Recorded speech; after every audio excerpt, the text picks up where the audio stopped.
Hello, Assalamu alaikum, Hulia, can you see me? Sorry, Hadia, can you see me?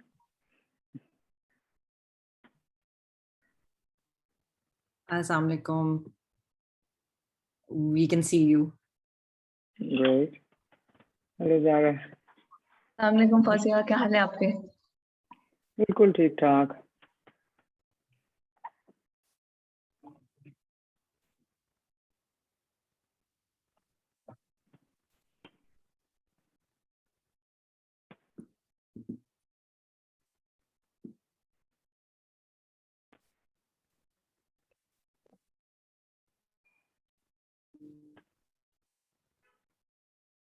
Hello. Assalamu alaikum, Karrar. Alaikum salam. Alaikum salam. Sorry, I'm late, as usual. You're bang on time, Karrar. Zara, I think we can start now. It's 4. Just a quick question: like, has Zain Chaudhry joined the session or not? Yes. Okay. He Okay. has. Okay. We are good to go. Perfect. Yeah, I think people can join in and we can start with those. We can keep on. So, Hadia, I'm just gonna give a bit of an introduction and then I'll hand it over to you.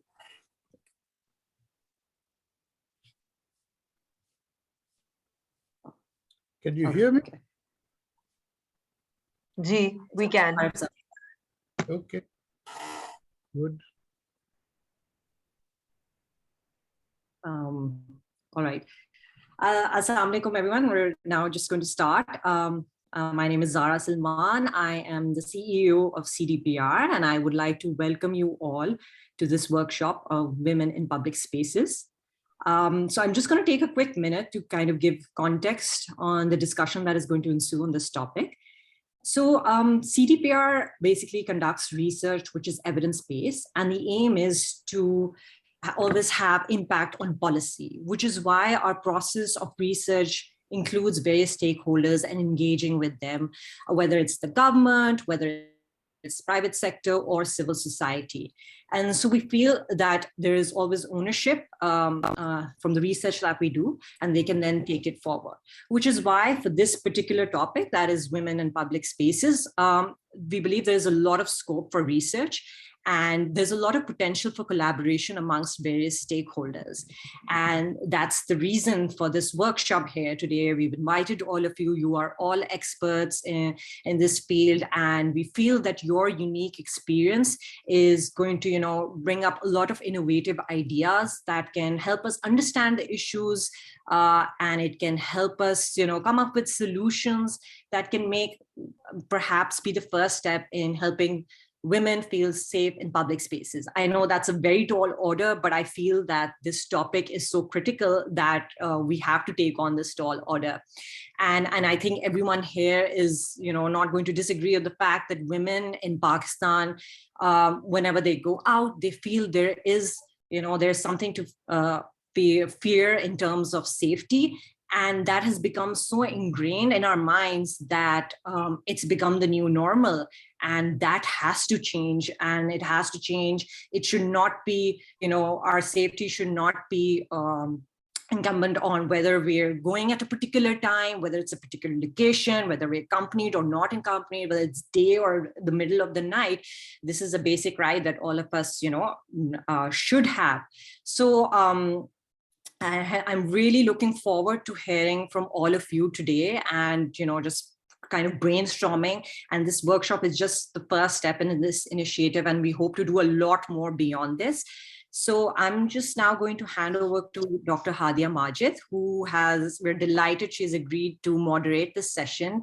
I think most of you know her. She is an associate professor at LUMS. She is the director of Saida Waheed Gender Initiative there. She has worked extensively on gender-related issues in various capacities and aspects. And, I think I'm going to leave this discussion in her very capable hands. Over to you, Dr. Hadia. Thank you, Zara, and thank you for that I don't deserve that sort of an introduction. Thank you very much for it. Assalamu alaikum, everyone. It's really a pleasure to be here today and to talk to this fantastic group. Thank you to CDPR for organizing this workshop. I'm really excited to, one, that CDPR is actually going into this direction, and also to just be a part of this workshop. We have such a fantastic variety of individuals from different sectors of Pakistani society, and I think we're going to have a really great discussion. Zara's already set up the stage really well for us. All of us here are acutely aware of the instrumental importance of the design of public spaces. We've talked about it amongst this group, within this group, so many times as well. We know that it's important from an inclusivity perspective, but also because the design of public spaces feeds into socioeconomic outcomes like labor force participation as well as others, but also more generally into our sense of well-being. So without further ado, I'm just going to get our discussion started. So the way that we structured this workshop is that we've divided it into 2 rounds. In the first round, I will be inviting our participants to introduce themselves briefly and talk about the designation where they work. And I believe you've all received some questions from the organizers. So we've divided up the discussion today into some themes, and I'll invite participants to talk about those questions. And that's how we'll move the discussion forward. So that's going to be our round 1. In round 2, then what we'll do is we'll really think about the solutions, and we'll have a more solution-oriented discussion. And a lot of the points that are raised in round 1, we'll hopefully pick them up for our round 2. So what I do is I just share my screen so that all of us have these questions up for ourselves. And just hopefully this will help streamline the discussion a little bit. And I'm sure you've all received this, but it's a good reminder for us to have these questions in front of us. So the first question that the organizers sent around was that what are the measures that have been undertaken to ensure that public spaces are made safer for women? What can we do, and how scalable or effective are these measures? So I'm going to invite Dr. Omar Masud. Dr. Saab, if you could introduce yourself briefly and then give some brief remarks on this question, that would be fantastic. Thank you. I am the Chief Executive Officer of the Urban Unit here in the Government of Punjab. As most of you are aware, Urban Unit is a publicly owned company. Among my predecessors was Dr. Nasir Javed and then the late Khalid Shedid. I'm the 3rd Chief Executive Officer of the Urban Unit. And I would like to thank CDPR for inviting me. Just to, be very honest and upfront, when the call came to me to be a participant in this seminar, I was attending a meeting and I stepped out and I thought for like 30 or 40 seconds whether to say yes or no. Because while I might claim myself to be the Chief Executive Officer of the Urban Unit, I think I've never thought about this thing. And it's good that I myself have put myself on the spot, so to speak, to really, challenge myself and my unit to start thinking about women in public spaces. Initially, some opening comments that I would like to make. We here in the Punjab government are always trying to search for some silver bullet for economic growth and viability of our cities, etc. But I think when we are thinking about it, it is a very male-oriented sort of a discussion. We just do not look at the other gender in terms of their labor force participation in the life of the city. So you cannot have a city in which other people, you cannot have a city designed for men only. But unfortunately, this is the case. And we have really not looked at either urban planning or even looked at our public space architecture in such a way to address the challenges of women participating in public life, doing jobs, making it safer for them and making it comfortable for them in their work environment. That is something that we as men do not feel.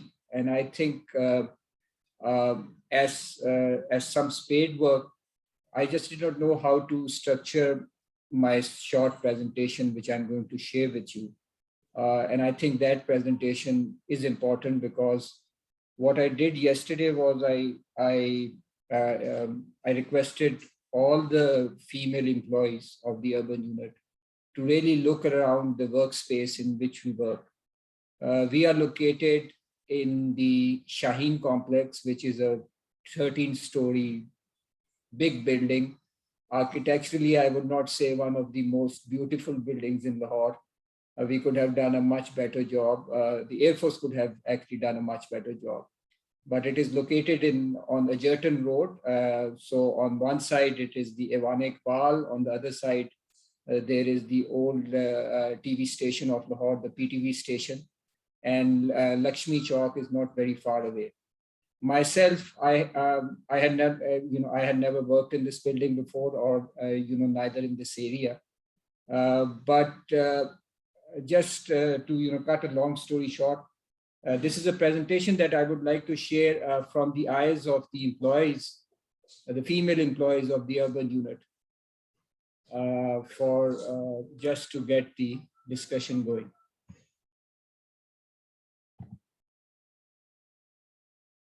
Can we go to the start?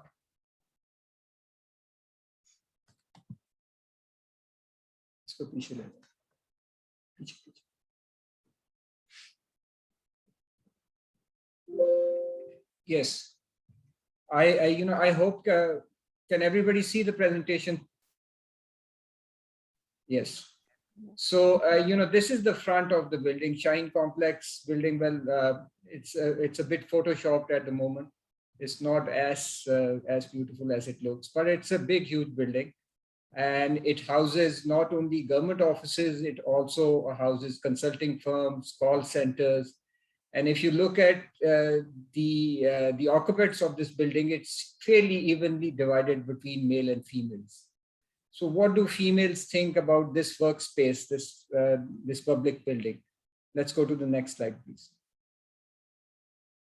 So if you are driving to this building, and some females do, this is the underground parking lot, and I myself would not dread to go after 5 o'clock or 6 o'clock, especially when winter is upon us, because it really gets very, very dark. There is hardly any lighting or anything else, and this is one of the major complaints which I actually receive from my the female employees of the urban unit who drive to work. So they park in this parking lot, but then they go out as a group when they are leaving the office. Next slide, please. This is interesting. These are the stairwells. They have got elevators, but the elevators are too few and the employees are too many. And riding an elevator itself sometimes becomes a very challenging experience for a female, especially when the elevators is primarily the occupants of the elevator happen to be all men. So they take the stairs. But the challenge with the stairs is that there's hardly any lighting, and the stairwells have blind corners.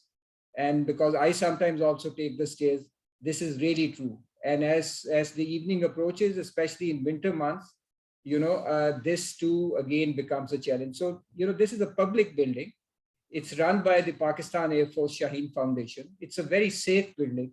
But even within the building, there are challenges of safety. Women do feel insecure even in a building like this. Next slide, please. You are at the parking lot, right at the basement, and you're waiting for the elevator to come. It's sometimes not many people are around, and the elevator sometimes can take ages to come.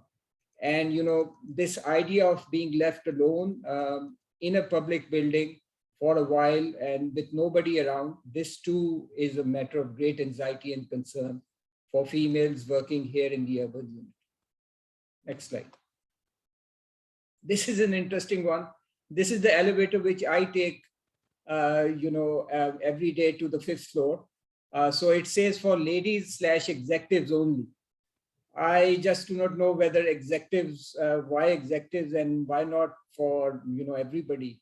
But again, because it says for ladies, almost all the females queue up for this elevator, but this elevator is then primarily filled up with male executives and free riders, etc.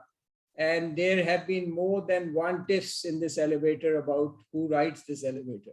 And this too is becoming a very sort of a perennial issue here in the urban unit. Rights to the elevators are actually becoming a big issue as far as females working in the urban unit and in Shaheen complex are concerned.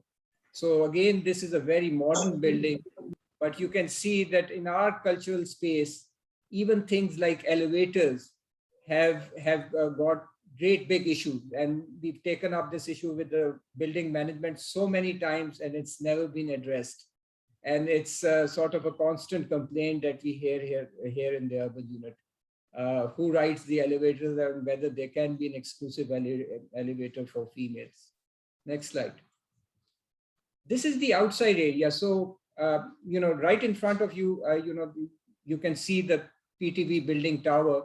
So this is a very large area, but this area is now primarily occupied by car parking. It was never meant to be, designed for car parking, but the way it is now, it is primarily cars which are parked over here. And there is very little, sitting space outside the building. Sometimes the outside of the building appears to be more safer than the inside of the building.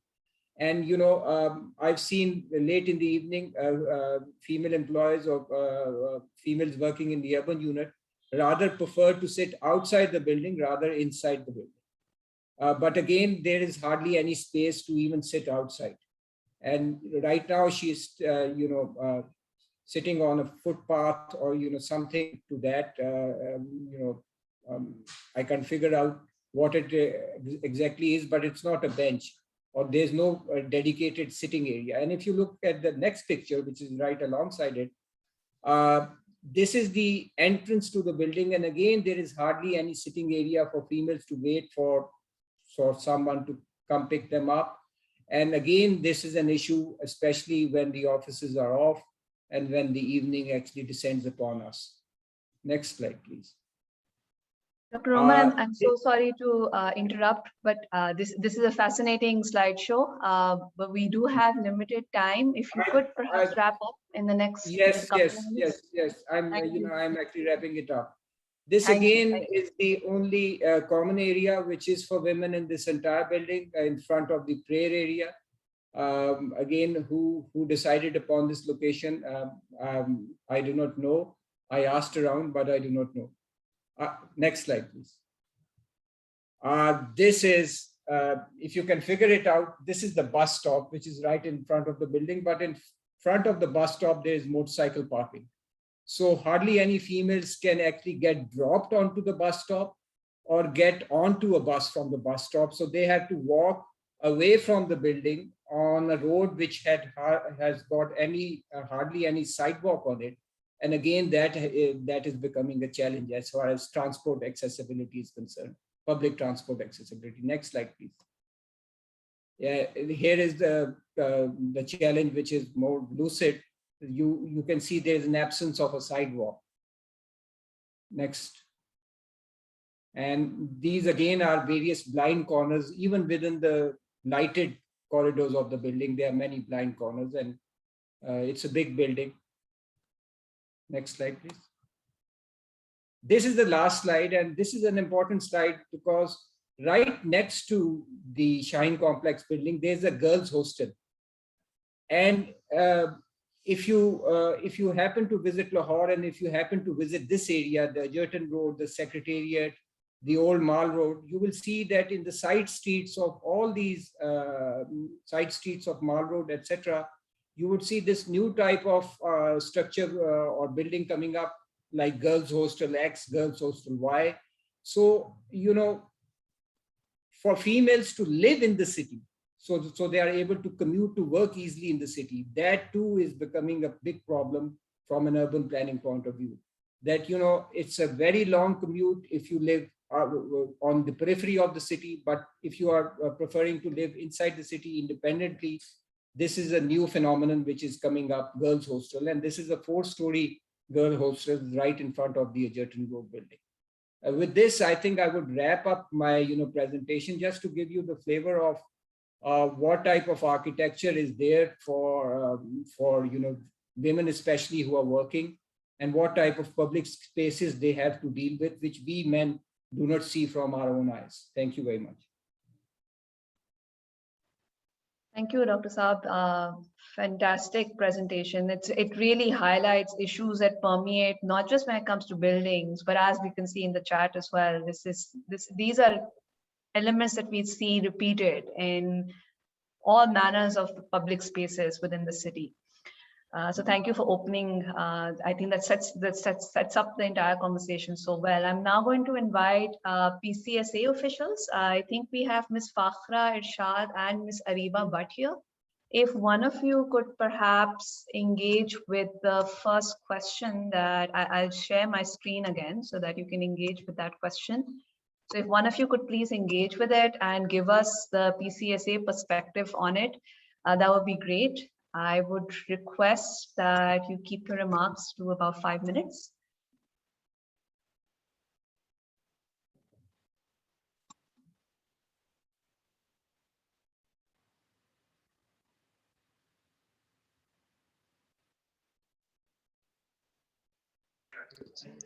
Assalamu alaikum everyone.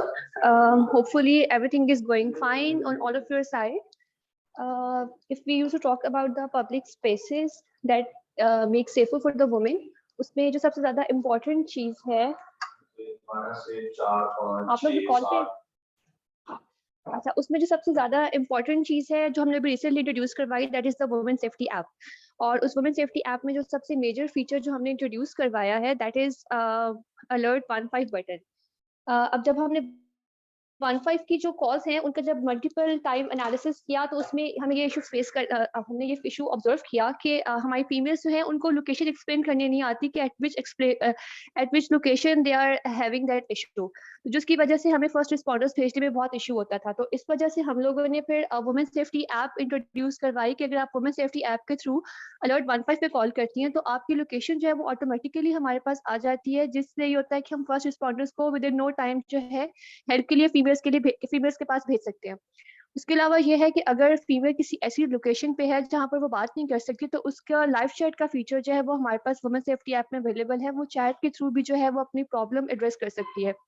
अभी currently इंशाल्लाह हम in future जो है हम audio feature भी add करेंगे कि आप वॉइस रिकॉर्डिंग में भी है वो अपनी प्रॉब्लम है वो भेज सकते हैं, जिसके थ्रू हम आपको हेल्प आउट कर सकेंगे। इसके अलावा जो अदर हेल्पलाइन नंबर्स हैं जस्ट लाइक 130 जो है इन केस ऑफ मोटरवे और पेट्रोल हाईवे का नंबर है, then Punjab commission status of women का नंबर अवेलेबल है उस पर, ताकि आप जिस कंसर्न एरिया में उसके अगेंस्ट जो है आप उन कंसर्न हेल्पलाइन पे कॉल कर सकें। जब हमने initial women safety app launch की तो फिर जो मेजॉरिटी हमें कॉल्स आई थी फीमेल्स की, 80% calls are relevant to cyber crime, तो फिर हमने उसमें साइबर क्राइम का नंबर 1991 भी इंट्रोड्यूस करवा दिया ताकि फीमेल्स जो हैं वो डायरेक्टली जो है वहाँ से हेल्प ले सकें। इसी तरह से वहाँ पे लोकेशन रिव्यू का भी ऑप्शन अवेलेबल है। जैसे कोई भी फीमेल किसी कंसर्न लोकेशन पे जाती है तो वो उस कंसर्न लोकेशन को अगर सपोज अनसेफ फील करती है तो वो उस कंसर्न लोकेशन को रेड मार्क करके उस पर अपना कमेंट्स जो है वो राइट अप कर सकती है। उसके अगेंस्ट ये होगा कि जब भी कोई और फीमेल उस कंसर्न लोकेशन पे जाएगी तो वो उसके अगेंस्ट जो है उसको पहले से आइडिया हो जाएगा कि अच्छा मुझे विजिलेंट होके जाना है, अगर मैं इस रूट से नहीं जा सकती तो ये मेरे लिए पॉसिबल रूट है, वो वहां से चली जाएगी, तो that will be safer for the other people as well. इसके अलावा वहाँ पर इसके अलावा हमारे पास अवेयरनेस डॉक्यूमेंट्स भी वुमेन सेफ्टी ऐप में अवेलेबल है। देन अगर फर्स्ट रिस्पॉन्डर्स आपकी हेल्प के लिए आते हैं और अगर कोई फर्स्ट रिस्पॉन्डर खुदा न ख्वास्ता आपके साथ मिसबिहेव करता है या आपके साथ कोऑपरेट नहीं करता तो उसके लिए हमारे पास 1787 का नंबर अवेलेबल है ऐप में। आप 1787 पे कॉल करके फर्स्ट रिस्पॉन्डर के अगेंस्ट कंप्लेंट कर सकते हैं। इसी तरह से अगर आप हरेसमेंट एंड वर्क प्लेस अगर आप फील कर रहे हैं तो उसके अगेंस्ट आप अमर्स पर्सन को कॉल कर सकते हैं। देन डोमेस्टिक पॉलिसी के लिए पंजाब कमीशन और स्टेटस ऑफ वुमेन का नंबर भी अवेलेबल है और उनका पोर्टल भी अवेलेबल है। इसी तरह से हमने दारुल उलूम के नंबर्स भी ऐड किए हुए हैं। रिसेंटली सिर्फ लाहौर के है, लेकिन अभी करंटली जो है इंशाल्लाह नेक्स्ट वीक तक पूरे पंजाब के दारुल उलूम नंबर्स और डिटेल्स जो है वो एड अप हो जाएंगी। देन इसके अलावा हमने जितने भी पब्लिक प्लेसेस हैं, स्पेशली जो बस स्टॉप्स हैं, उनके नियरेस्ट हम लोगों ने पैनिक बटन्स लगाए हुए रेड कलर में। और अगर लेट्स सपोज आप उस जगह पे हैं, आप अपने हरेसमेंट फील कर रहे हैं या कोई और इशू आपके साथ हुआ है, तो आप उस पैनिक बटन पे भी डायरेक्टली, उसमें मोबाइल की जरूरत नहीं, आप पैनिक बटन पे क्लिक करेंगे तो आपकी कॉल ऑटोमेटिकली यहाँ 15 पे लैंड हो जाएगी। आपको लोकेशन बताने की भी जरूरत नहीं पड़े, क्योंकि उनकी लोकेशन जो है वो डिफाइंड है, तो विद इन नो टाइम आपको फर्स्ट रिस्पॉन्डर्स भी भेज दिए जाएंगे। उसके अलावा अभी जैसे हमने अवेयरनेस कैंपेन स्टार्ट की हुई है वुमेन सेफ्टी ऐप की, तो उस पर मेजॉरिटी फीमेल्स ये कंप्लेन करती हैं कि अगर हमारे पास इंटरनेट फैसिलिटी नहीं है तो then how could we use this app. तो उसके लिए हम उनको यही कहते हैं कि अगर लेट्स सपोज आपके पास इंटरनेट नहीं है, तो उसके अगेंस्ट आप 15 पे कॉल कर सकते हैं। 15 पे कॉल करके आप जो है प्रॉब्लम जो है वो डिस्कस कर सकते हैं। अगर आपके पास बैलेंस नहीं है, इंटरनेट नहीं है, लेकिन फिर ये कि आपको अपनी लोकेशन जो है उसके लिए वो बतानी पड़ेगी।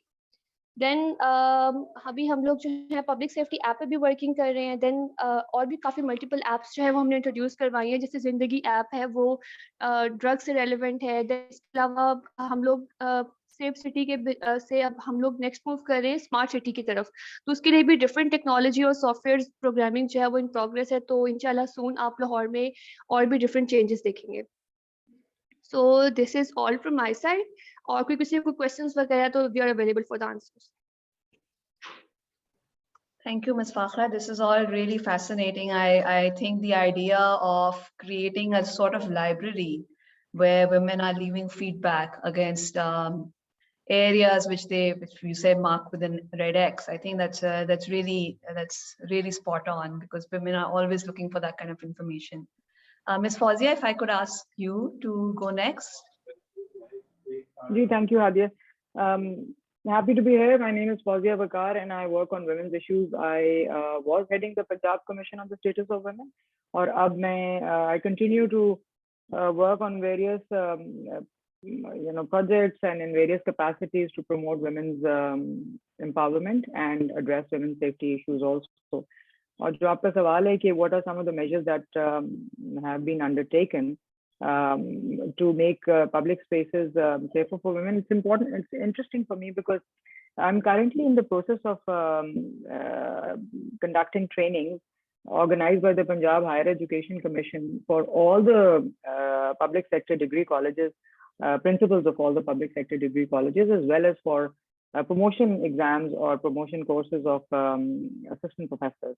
And I am actually quite surprised to find the mindset prevailing, which automatically blames the woman for having left her place of safety and inviting trouble by coming out into public spaces, because the public space is essentially seen as the domain of the man and not the woman. And hence the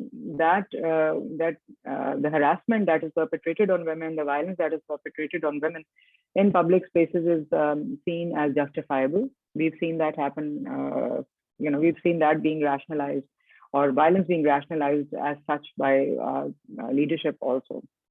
So सबसे पहले तो I guess problem आता है कि ये हो क्यों रहा है, and that is the mindset.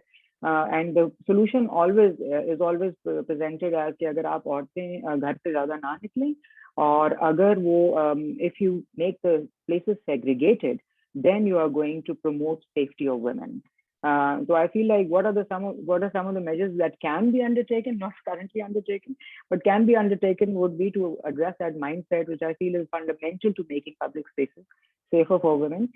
The second point that I want to emphasize is that harassment is growing, despite the fact that we have multiple laws and we have multiple redress mechanisms. Harassment in public spaces is growing. It has spread from usually ये होता था कि when women of lower socio-income background were harassed in public spaces, where the rich women were protected by now, but now it has spread even to richer, posher, quote-unquote areas like DHA and all, where women go for a walk and they are harassed, and there's little accountability and considerable impunity. Public places can be made safer for women. There has been some effort at making them safer for women. अभी जो PSCA का बताया है from the colleague from PSCA, that's a good effort. But I feel that needs to be monitored. The Women's Safety Act, that needs to be monitored, that needs to be analyzed regularly, and that then needs to be acted upon. Because उसमें जो public जो audit space का एक feature है, audit place का feature है, that I feel is very, very important. जो beginning में, because when do women face harassment? They face harassment जब वो अपने घर से bus stop तक जाती हैं, bus stop पे खड़ी हुई हैं, तो वहाँ पे अगर facilities नहीं है, तो वहाँ पे वो harass होती हैं. Public transport पे चढ़ के जाती हैं, तो वहाँ पे harass होती हैं. Then when they reach the workplace, that's when they are harassed. We have different sets of laws that deal with all these spheres. For example, in the public spaces, we know that Section 509 of PPC deals explicitly with harassment in public spaces. As a matter of fact, as we speak, the Ministry of Law and Justice in Pakistan is coming up with an amendment which will make stalking, public stalking, a punishable offense, a criminal offense as such. So, and make it more stringent also. So, कुछ तो चीजें ये laws आ गई हैं, harassment in the workplace, that is extendable to even outside the workplace. अगर शुरू workplace से हुई है, that is covered under the Harassment of Women at the Workplace Act of 2010 and सूबों में मुख्तलिफ उसके times पे. Then you have cyber harassment के laws which sort of take care of some of the things, because हमेशा harassment in public sphere then translates into cyber harassment. So that is helpful also. So I mean, if I want to come back to it, I feel like much as I'd like to talk about the measures that have been undertaken to make the public spaces safer for women, I would like more to talk about what should be done. And I feel like what should be done में सबसे पहली बात तो ये है कि to understand harassment in public spaces, and by addressing that mindset, taking care of simple things like street lights, that are required to make a woman feel a little bit safer when she's walking. Making the cameras, Lahore में 8,000 कैमरे लगे हुए हैं. Those cameras are not being utilized to ensure the safety of women. You know, yes, when a woman reports, maybe उसका आगे कुछ आगे होता है, but we have seen that there has been no real redressal coming out of that. That needs to be strengthened. उसके लिए शायद आपको legislative amendment in PSCA Act of 2016 की भी जरूरत हो, जिसके तहत वो evidence already वैसे वो cameras जो हैं वो their evidence can be used in a court of law, but harassment में भी वो इस्तेमाल ज्यादा हों या अगर law में तब्दीली की जरूरत है तो उसको वहाँ पे लेके आएं, वो कर लें. Trainings हो रही हैं, like I said, of the PSCA, but there's a lot of impunity over there. So जो पंजाब ट्रांसपोर्ट अथॉरिटी है वो अगर ये काम करे, हमारे जब C&W public buildings बनाते हैं to ensure, अभी I think I was very impressed with Dr. Omar's presentation, because that really captured what the problems are at the various in the various spaces in the public sphere.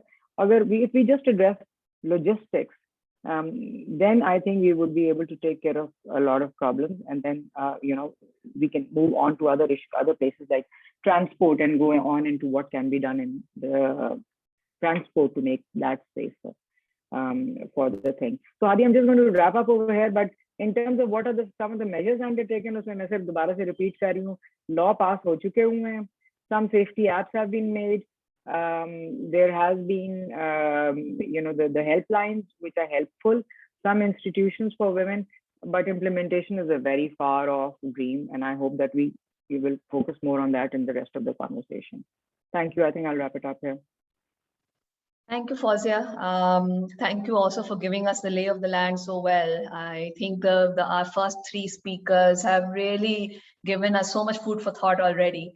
I'm going to move on to our second question that the team has put together, and that really, and we sent this out to a few of the participants as well. So here we really want to think about how can we encourage establishment of spaces for recreation for women. The space for recreation for women is really limited in our context, and that has, I mean, it's coming from a culture of seclusion, but we want to think a little bit more about how to make the public spaces accessible for women, not just from an earning perspective, but also from a recreation perspective. And here I think Fauzia's point about segregation also comes in. When we think about creating safe spaces for women, I mean, sometimes our mind just goes to segregation. So we want our speakers here to think a little bit in the sense that let's not go towards let's create a space for men and create a space for women. So what are some ideas that we could brainstorm with respect to this particular question? I think Dr. Maria is not here. Yeah, I don't see her, so she couldn't join. So let's go to Arif Saab. Arif Saab, if I could please have you contribute, that would be fantastic.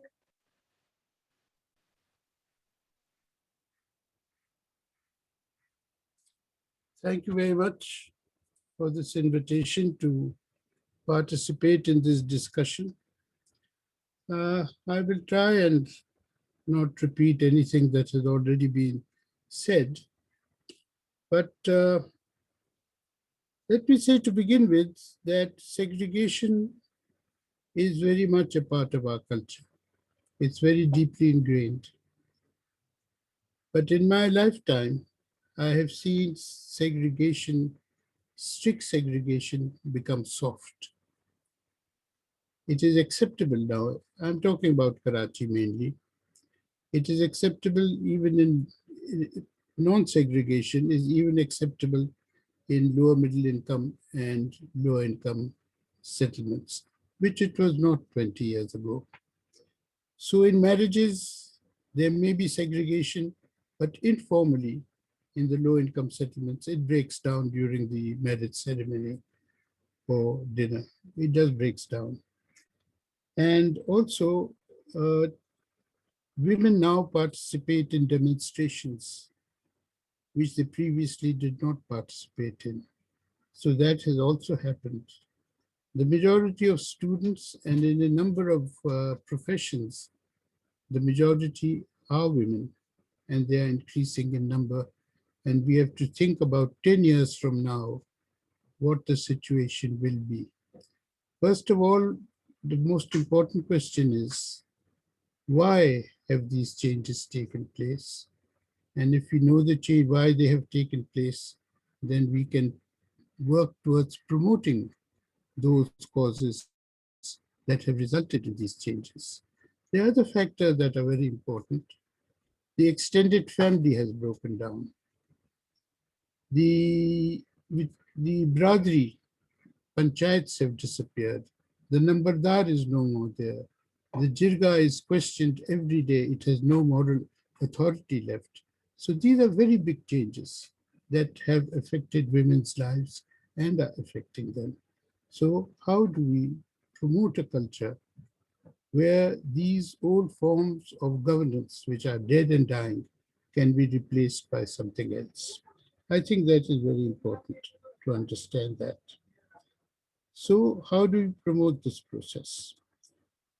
Well, since I'm a planner, I can make one proposition, and that is about building regulations and zoning regulations and building bylaws.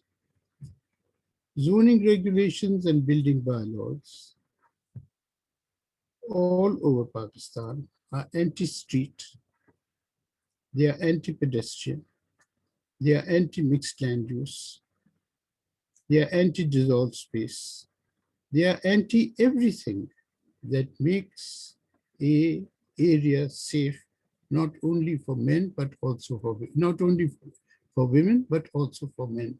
And it makes life worth living. So the loneliness that you see in various areas of the city after nightfall would to a very great extent disappear simply if the bylaws and zoning regulations were changed or adapted. So that is one thing that I would like to point out. The second thing is that we are living in a process of enormous change, and that change requires new societal values. And those societal values, how do we promote those new societal values? We promote them through school education. We promote them through the cinema. We promote them through television plays. But in none of these cases are these new societal values promoted. And what are those societal values about? It is about free will marriages. We have over 200 applications per day for court marriages in Karachi, which is an enormous number of applications, whereas in 1992, there were only 12 to 15 per day. This is a big change, and this is emancipation of women here that is emerging. So if these aspects are developed, supported, and the causes are understood and promoted, then these new societal values will take root themselves. For instance, today you have a lot of public spaces where there is no gender segregation. There are zoos, there are theme parks, there are museums where once upon a time you never saw a woman, but you do see them today. How can we promote this? I think these are important questions that we should ask ourselves. And I think in one more generation, when the present younger generation becomes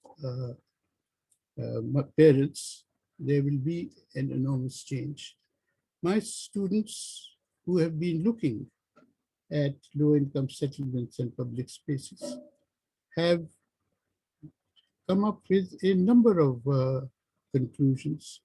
And one of them is that there is a huge gap, a generational gap between the older generation of women and the younger generation. The younger generation in the public places, they want to play cricket. They want gymnastics and gym machines. They want judo and yoga. And these are low-income settlements, whereas these are things that their parents have never even thought of. Can we introduce these things in public parks? Maybe secluded, perhaps, to begin with, and slowly opening up as the generation grows up and changes. Also, other things. The younger generation has no problem being photographed. The older generation does not want women to be photographed. I could give a long list, and these changes are there. The whole thing is about how do you bring about an acceptance of this emerging trends, first understand them, then bring about, and after understanding them, bringing about their acceptance in the older generation, which in any case, 20 years from now simply won't matter. It will not be important. So this is what I wanted to say. Now my organization, the organization I worked with for over 30 years, 35 years, is the Urban Resource Center. It's a research extension and advocacy organization that deals with the problems of low-income settlements in Karachi and planning issues of the state. So this is what I wanted to say, essentially. And I feel that an understanding of the trends of today and projecting them into the next 10 years is very crucial. One last word that would summarize most of what I have said. That in the 1961 census, 63% of Pakistani women in the age group of 15 to 24 were married in Karachi. In the 1998 census, it was down to 26%. And if you project those figures to today, it is about 17%. This alone is very important. In addition, male marriages have also fallen from 18% to 9%, exactly half of what they were in 1963. So for the first time in the history of this country, you have of the city, you have an overwhelming majority of unmarried adolescents. And any sociologist will tell you that this is enough to change family structures. It is enough to change gender relations. That's what has happened. That is what is happening. And our job is to relate to it, understand it, and promote the positive aspects of it for women. Thank you very much. Thank you, Arif Saab. Thank you for those very thoughtful and thought-provoking comments. Ms. Sara, if I could request you to please give your input. Thank you, Dr. Hadia. It's tough to follow Arif Saab, but I'll try. I really appreciate Arif Saab setting up the anthropological aspects that we need to keep in mind when having discussions such as this, because there's so many issues that we must keep in mind that are outside the built environment. There's a lot of socio ethnic, religious, all economic, all kinds of aspects that we need to be looking at when we look at the establishment of spaces for women, for women's recreation, etc.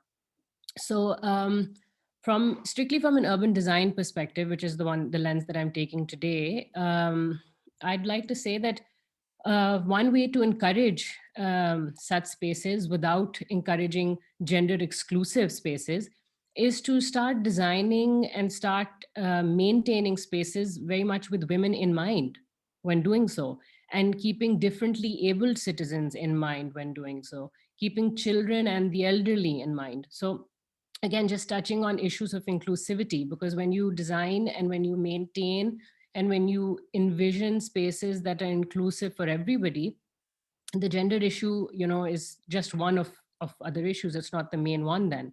So it's a human issue that we need to look at when it comes to designing. The things that we need to focus on have been repeated, like was said in the introduction as well by Zara.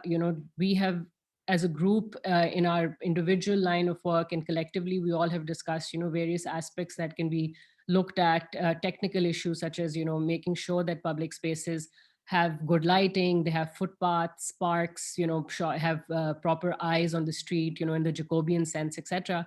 And whether there's high visibility, whether there's issues of access, amenities, and again stewardship, which I think is very essential when it comes to public spaces.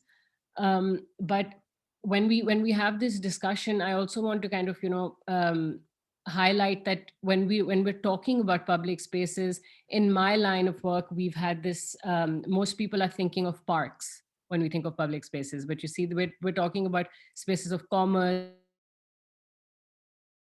spaces of employment.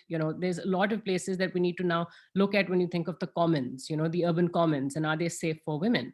So firstly, an understanding of the amount of different diverse spaces we're talking about and how important visibility is to all of them. And the maintenance, I keep talking about maintenance and stewardship in my personal work as well, because it's something that we'll start off on a process or an initiative, but it doesn't carry forth then, it kind of loses steam. So we need to maintain certain awareness campaigns. We need to maintain certain standards. For example, if a corridor is poorly lit, then the administration needs to make sure that there's somebody looking after just lighting, so that those issues don't kind of fall and slack. Then just generally things like making sure that places are clean, they're welcoming, they're inviting for women in the first place. And a lot of this also goes back to, again, what Arif Saab was saying about the relaxation or reevaluation rather of the bylaws that are in place. If we can relax our bylaws, and I personally feel that there's a lot of regulation when it comes to our cities and in the construction of spaces. If we can make our spaces better, for multiple uses, for dense kind of activity, then there's a safety aspect that comes around to it. Because what I fear in as a professional is this need to kind of militarize what is a very fundamental right for women, which is the right to loiter, the right to kind of inhabit public space. And we can't kind of militarize it by creating these gender exclusive spaces that tend to be the knee-jerk solution to all of these things. So, I mean, there are a lot of technical aspects, but I kind of also wanted to focus on five points that I think overarch all the discussion points. So just if I could just mention these within my time, which is firstly that we need clear and focused legislation that encapsulates gender-based harassment and violence in the first place. Legislation that is understood by everybody, not just those that are literate, and that goes down to the masses, and people realize that these are the laws that exist. So legal awareness. And we need lawmakers who, again, Ms. Fawzia Vakar also mentioned this, victim blaming cannot happen, caveats cannot be found within religion or society, etc., to make allowances at all for any kind of gender-based harassment. And then law enforcers need to be trained, and they need to develop a no-nonsense kind of narrative and reputation that serves as a deterrence in the first place. Without a very strong stance by law enforcement, you're not really going to be able to take any of these measures seriously. And fourthly, I think, whenever we design, whether it's a design of policy, whether it's a design of a space, it has to be a participatory process. Your low-income societies, again, as Arif Saab has pointed out, we need to keep in mind all members of society, all citizens, and it can't be just something that is coming from, the educated class down. And all of that. So those aspects need to be looked into it. And lastly, something again, I think touches on that anthropological element, is that a society that is as ethnically, generationally, and socioeconomically divided and diverse as Pakistan, it needs to kind of come together and share and set a perspective on what is gender-based violence and harassment, because we see the government kind of, going back forth on defining and agreeing and setting a perspective on this in the first place. So the government, I feel, and all political parties absolutely must play a better role. They need to do more when it comes to public spaces and the safety of women in them. So they must, I think our leadership needs to articulate itself better and cannot kind of appease oppressive doctrines. So when we have leadership that's taking this seriously, professionals like myself that are working in the built environment that also touch upon policy and governance, we will feel that our work will have results and that we can actually deliver with the masses in mind. So those are just, some things that I had, and I'm looking forward, have been enjoying the conversation. I'm looking forward to hearing from everybody else. Thank you. Thank you, Sara. You've made my job a whole lot easier by summarizing the discussion and really highlighting those 5 points. I think the role of leadership is so important, which is why it's also so important to have women in leadership roles. Ms. Tahira, if I could invite you, please. सलाम सबको मेरी तरफ से सलाम. आवाज आ रही है आपको, हादिया? हाँ जी. ओके. मेरा नाम ताहिरा अब्दुल्ला है और मैं सिर्फ एक राइट्स एक्टिविस्ट नहीं हूँ, मैं इकोनॉमिक डेवलपमेंट में काम भी करती हूँ और उसके साथ साथ एजुकेशन में और हेल्थ में और पॉपुलेशन के इश्यूज में, एनवायरनमेंट इश्यूज में काम करती हूँ. और मैं समझती हूँ कि इस डिस्कशन में एनवायरनमेंट के एस्पेक्ट को लेकर आना बहुत ज़रूरी है, क्योंकि यहाँ पर जेंडर एक्सक्लूसिव क्रिएटिंग स्पेसेस को क्रिएट करने की बात नहीं होनी चाहिए. आपने कहा कि encourage establishment of spaces for recreation for women. Maybe we can get rid of the question now. I think everyone must have read it. यहाँ पर मैं समझती हूँ कि 2-3 बातें शुरू में करनी बहुत ज़रूरी हैं, और वो ये कि आप लोग फोकस कर रहे हैं, और मैं यहाँ शुक्रिया अदा करना चाहती हूँ CDPR का, जिन्होंने ये बहुत अहम मौजू आज के लिए चुना है. बहुत कम गुफ्तगू होती है इन बातों के ऊपर, and with Dr. Arif Hasan here, I feel totally inadequate to the task. लेकिन डॉक्टर साहब बात कर चुके हैं, तो अब हम जो इनको गुरु मानते हैं और मेंटोर मानते हैं और एक्सपर्ट मानते हैं, हम भी कुछ थोड़ा सा अगर कह लें। यहाँ पर फोकस हो रहा है अर्बन स्पेसेस के ऊपर। 65% पाकिस्तान की आबादी रहती है रूरल एरियाज के अंदर।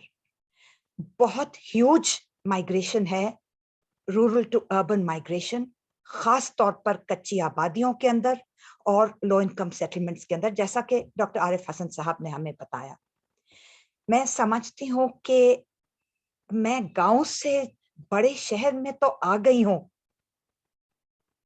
1.4 नहीं है, the correct population growth rate is 2.4 to 2.6% annually, लेकिन जब हम रूरल टू अर्बन माइग्रेशन देखते हैं वो 4.5% एनुअली हो रहा है, विच मीन्स हमारे शहरों में देही आबादी बसती है। तो मैं अपना एटीट्यूड और मैं अपना माइंडसेट वही लेकर आ रही हूँ जो मेरा गांव में था।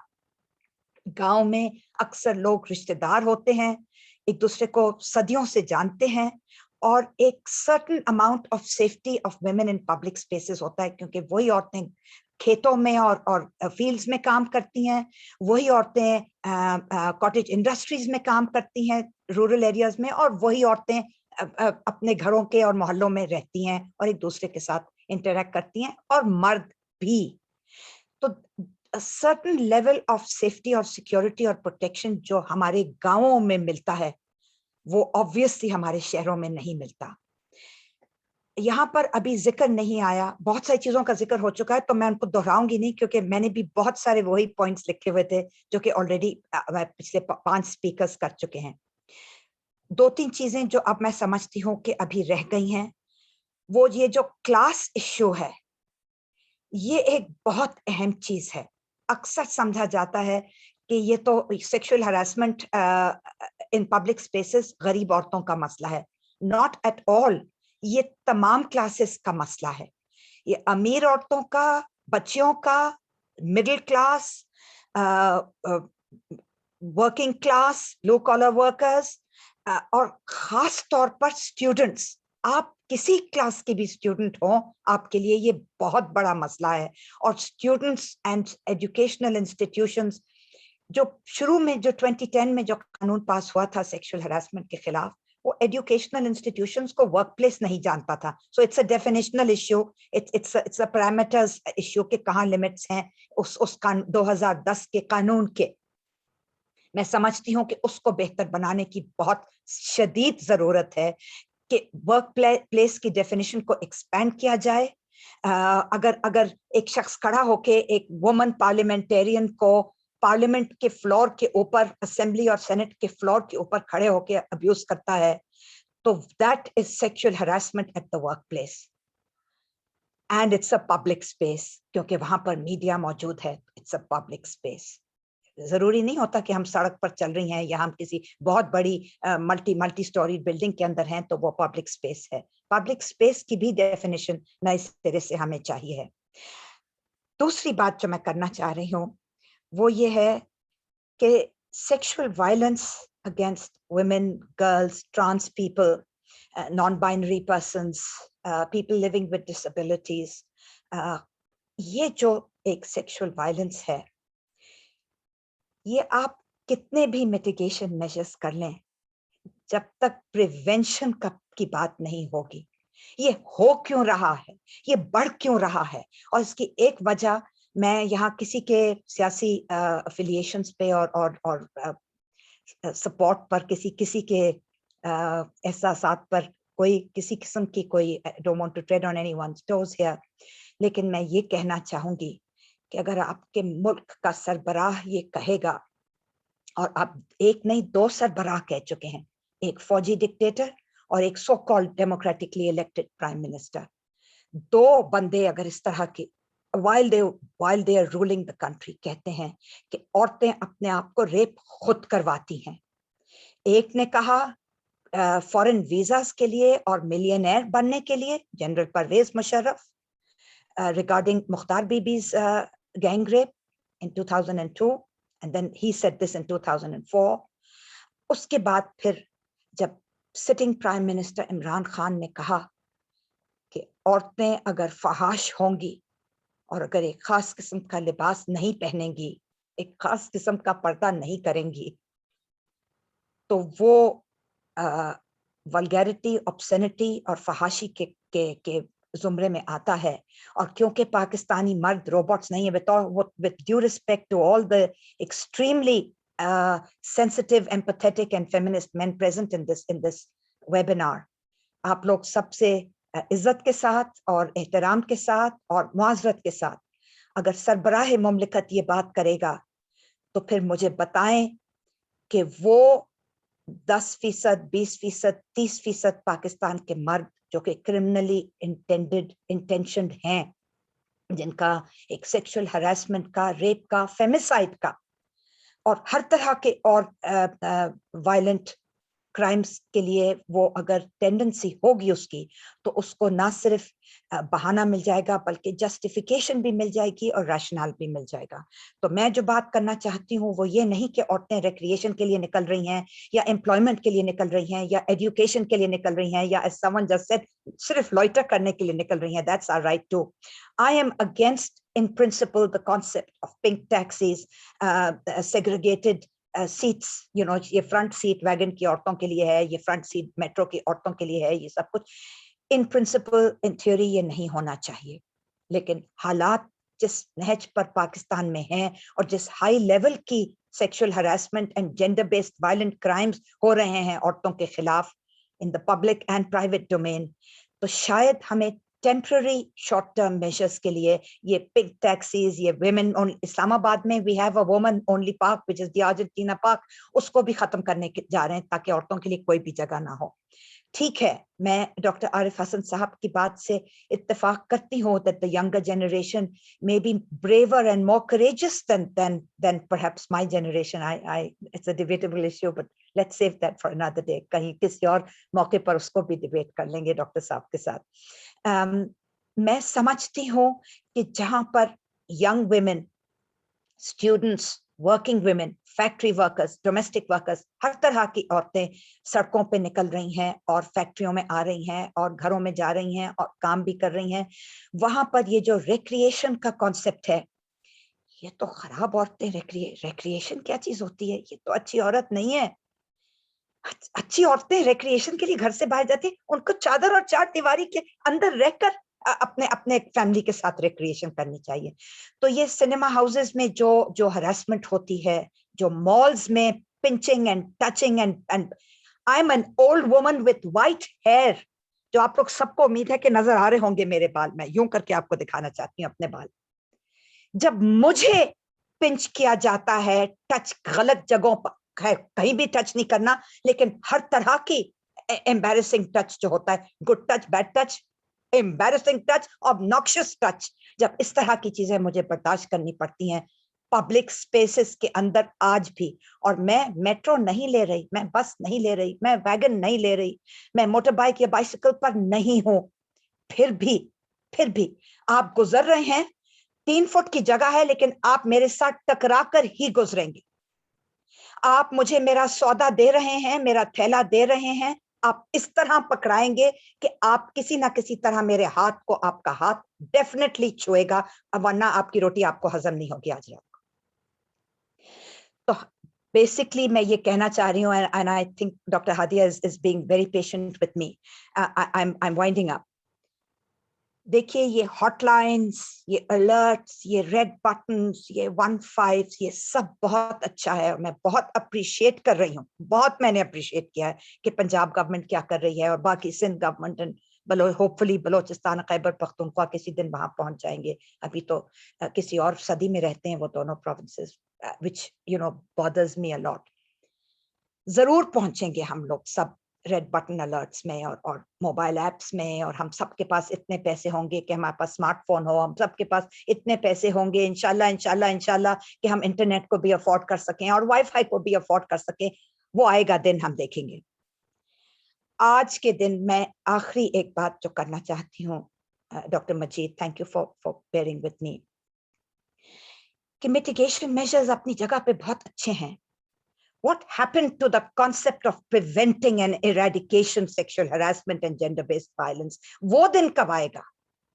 हमारे स्कूल के करिकुलम में हम लड़कों को non-threatened, non-patriarchal, non-sexist, non-misogynist, non-femicide killers हम जाहिर जाफर कब पैदा करना और परवान चढ़ाना और फरोख्त देना और promote करना और encourage करना as parents. I'm not referring to what is the monster and the beast that Zahir Jafar is. I'm referring to the monsters and beasts that his parents Asmat Adam ji and Zakir Jafar are. ये हमारे वालिदैन से शुरू होता है. लड़कों को इतनी खुली आजादी है. ये भी किसी और दिन के लिए उठा रखते हैं because I'm overstepping my time. क्यों लड़कियों को अपनी सेफ्टी के लिए well-lighted streets and well-lighted elevators and well-lighted stairwells and well-lighted basement parking की क्यों जरूरत पेश आ रही है? क्योंकि हमारे लड़के और हमारे नौजवान को मादर पिदर आजादी दी गई है. बच्चे जा तू फारिग है तो फ्री है, जो मर्जी करना चाहता है कर. That is the main thing that we need for safe spaces for women and men and non-binary trans individuals. Thank you. Thank you, Ms. Tahira, and thank you for giving voice to so many of the frustrations that all of us feel. Thank you very much for that. I'm going to put up the questions again. Sorry, just give me 1 second. Yes. So we're on question 3 now, and here we want to think categorically about transport and designing transport to become more gender sensitive. I'm going to open this discussion with Ms. Fizzah Sajjad. Fizzah, please, the floor is yours. Great, thank you so much, Adia. Can everyone hear me? Great, ठीक है. I think पिछली उसके बाद I think for sure women in public spaces has far deeper roots in the way that society functions, and ये structural problems हैं. But just to stay within my kind of time limit of 5 minutes and think about how transport specifically could be designed to make it more gender sensitive, I'm going to focus specifically on 2-3 different key areas I think that there could be change that would be beneficial in terms of this issue. So पहली तो ये चीज़ है कि I think it's critical to improve and expand public transport networks in our city in general. What we see is that although women in cities travel less frequently than men do, as a proportion of total trips, अगर आप फ़र्क शहरों में देखें, women actually depend more on walking and public transport, and particularly on rickshaws and chingchis as well than men. So having access to reliable, affordable public transport allows women to travel more comfortably and independently. And it also has a number of social benefits more generally as well. So it's really, really critical, firstly, to try to improve existing bus networks and develop integrated public transport networks. लेकिन इसके साथ-साथ it's also very critical to first train drivers and conductors and transport staff on gender sensitivity and sexual harassment. I'm sure Ms. Mumtaz can speak more directly to this, but the Audit Foundation 2017 safety audit basically showed that a number of transport staff has no idea what laws exist at the moment in terms of harassment in public spaces, nor do they know what's required of them in these places or how to behave. So it's really critical, and it's your will to do so. And इसके साथ-साथ it's important to train police staff on managing sexual harassment complaints and to involve more female police in this process. दूसरी चीज़ ये है जो कि काफ़ी लोगों ने already इस पे बात भी कर ली है कि we have to ensure women's safety between public transport vehicles and their destinations through sidewalks, through street lighting, through improved bus stops, public toilets जो कि बिल्कुल भी हमारे शहरों में नज़र नहीं आते, and to have more police attention close to stops. If you look specifically at data from Lahore's Urban Transport Master Plan, ये थोड़ा सा updated as from 2010, but when women are traveling, as a proportion of total trips, they depend more on walking. So approximately 54% of women's trips are made by walking, whereas men's, about 35% of them are made by walking. So initiatives like these can help address some of the fear of harassment that women face while walking to and from stops and while waiting at the stop itself. So हमें definitely street design guidelines और bus stops के designs के बारे में ज़्यादा carefully सोचने की ज़रूरत है. तीसरी चीज़ I think it's really critical to develop transport policies that holistically take women's transport needs into account. So अगर आप Bangalore का case देखें, for example, वहाँ पे जो उनकी transport agency है, उसमें they've trained their staff on sexual harassment. They run regular campaigns that inform women about their rights in public spaces. They put up cameras and helpline numbers in case anybody wants to, because यहाँ पे advertisement भी उनकी otherwise कम होती है. And they've also set up a committee of different stakeholders to try to work out safety on public transport. इसी तरह, if you look at England, the Transport for London Authority, for instance, has also came up with a comprehensive action plan just after consulting a number of women's groups. And it focused on 5 areas, essentially focusing on accessibility, safety, security, affordability, information, and employment. And what they did was that they hired more staff to increase safety around transit. They provided priority seating, initiated plans to make streets safer, provided real-time information about bus and train arrivals, and also focused on creating more opportunities within the transport sector. So the point is that there's a lot that can be done and there's much to be learned from. लेकिन हमें बहुत ज़रूरत है कि हम actively plan करें to recruit, train and promote women to leadership positions in key transport authorities. Right at the beginning, as Omar pointed out, men definitely don't think about these issues, and it's really no surprise when you look at master plans in the past. Most of these have been nearly all male teams that have come up with recommendations and the planning. So it's really no surprise that our policies remain gender blind overall. इसके साथ-साथ it's important to also collect and assess gender disaggregated data to inform transport planning and to evaluate different kinds of programs that have been done in the past. हमने एक policy paper लिखा था जिसमें we documented a number of different initiatives that had been taken in the past. ये ज़्यादातर छोटे level पे हुए हैं, थोड़े से महीनों के लिए, and there's very little documentation of what went right, what didn't work. And so it's important to kind of document different experiences and to ensure that these aren't replicated again and again with the same kinds of issues. Finally, I think it's critical to set up a committee potentially within key transport authorities that basically designs, is involved in the transport planning process and designs gender mobility plans and associated urban transport indicators. I think जितनी भी हमने अभी तक study किया उसमें जो mobility constraints हैं, they directly influence women's educational, their professional choices, as well as their right to navigate in public spaces unencumbered.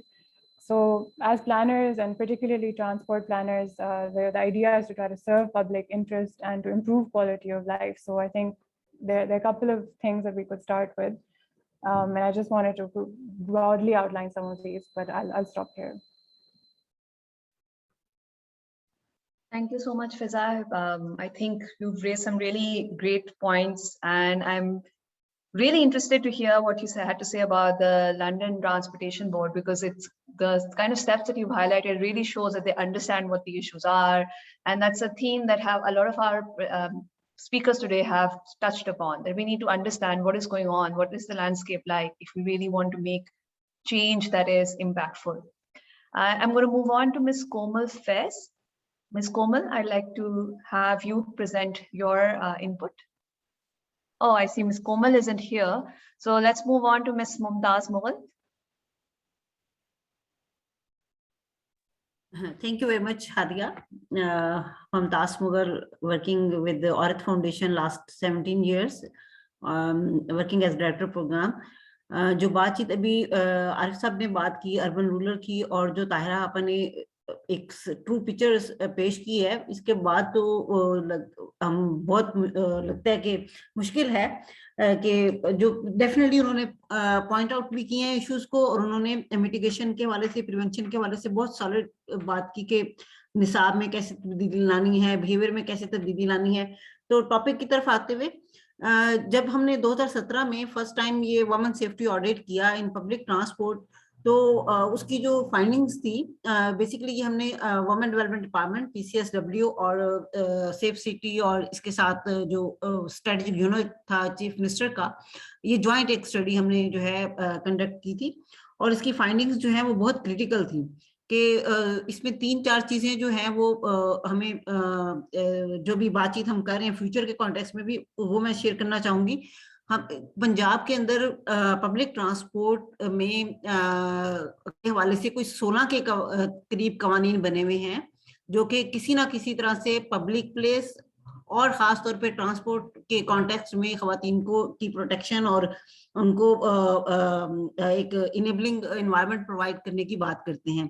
तो हमें उन 16 कवानीन को जरा दोबारा देखने की जरूरत है जब हम न्यू प्लानिंग की बात कर रहे हैं, खास तौर पे ट्रांसपोर्ट अर्बन ट्रांसपोर्ट प्लानिंग की, और जो उसके साथ लिंक जो बस स्टॉप्स हैं, मेट्रोस हैं, ऑरेंज लाइन है, वो सब के लिए बहुत यूजफुल है।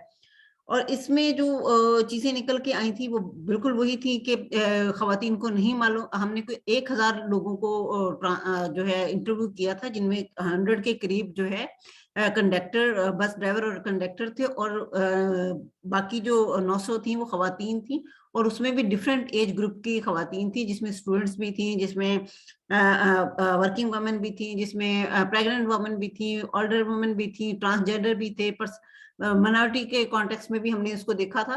तो this is very interesting research, but and we also इस रिसर्च में 1-2-3 चीजें जो और हाईलाइट हुई कि जो कवानीन बने हुए हैं, खासतौर पे जो 509, जब हमने पूछा कि यहाँ पे बहुत सारी खवातीन के लिए जो है कवानीन बने हुए हैं तो उनके बारे में पता है, तो लोगों को 1122 का तो पता था, लेकिन 509 का या और जो लॉस हैं जो कि पब्लिक स्पेस में जो है खवातीन को प्रोटेक्ट करती हैं उसके बारे में नहीं पता था।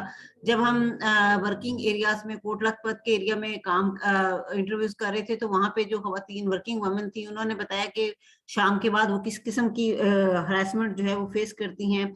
फिर उसके साथ जो बच्चियां, स्कूल गोइंग बच्चियां थी, कि वो नहीं वो कहती थी कि अगर हम घर में बात करेंगे अपने फैमिली में कि हमें बस स्टॉप पे हरासमेंट जो है हम फेस करते हैं, तो वो हमें स्कूल, कॉलेज, यूनिवर्सिटी जाने के लिए जो है वो नहीं भेजेंगे। इसके साथ साथ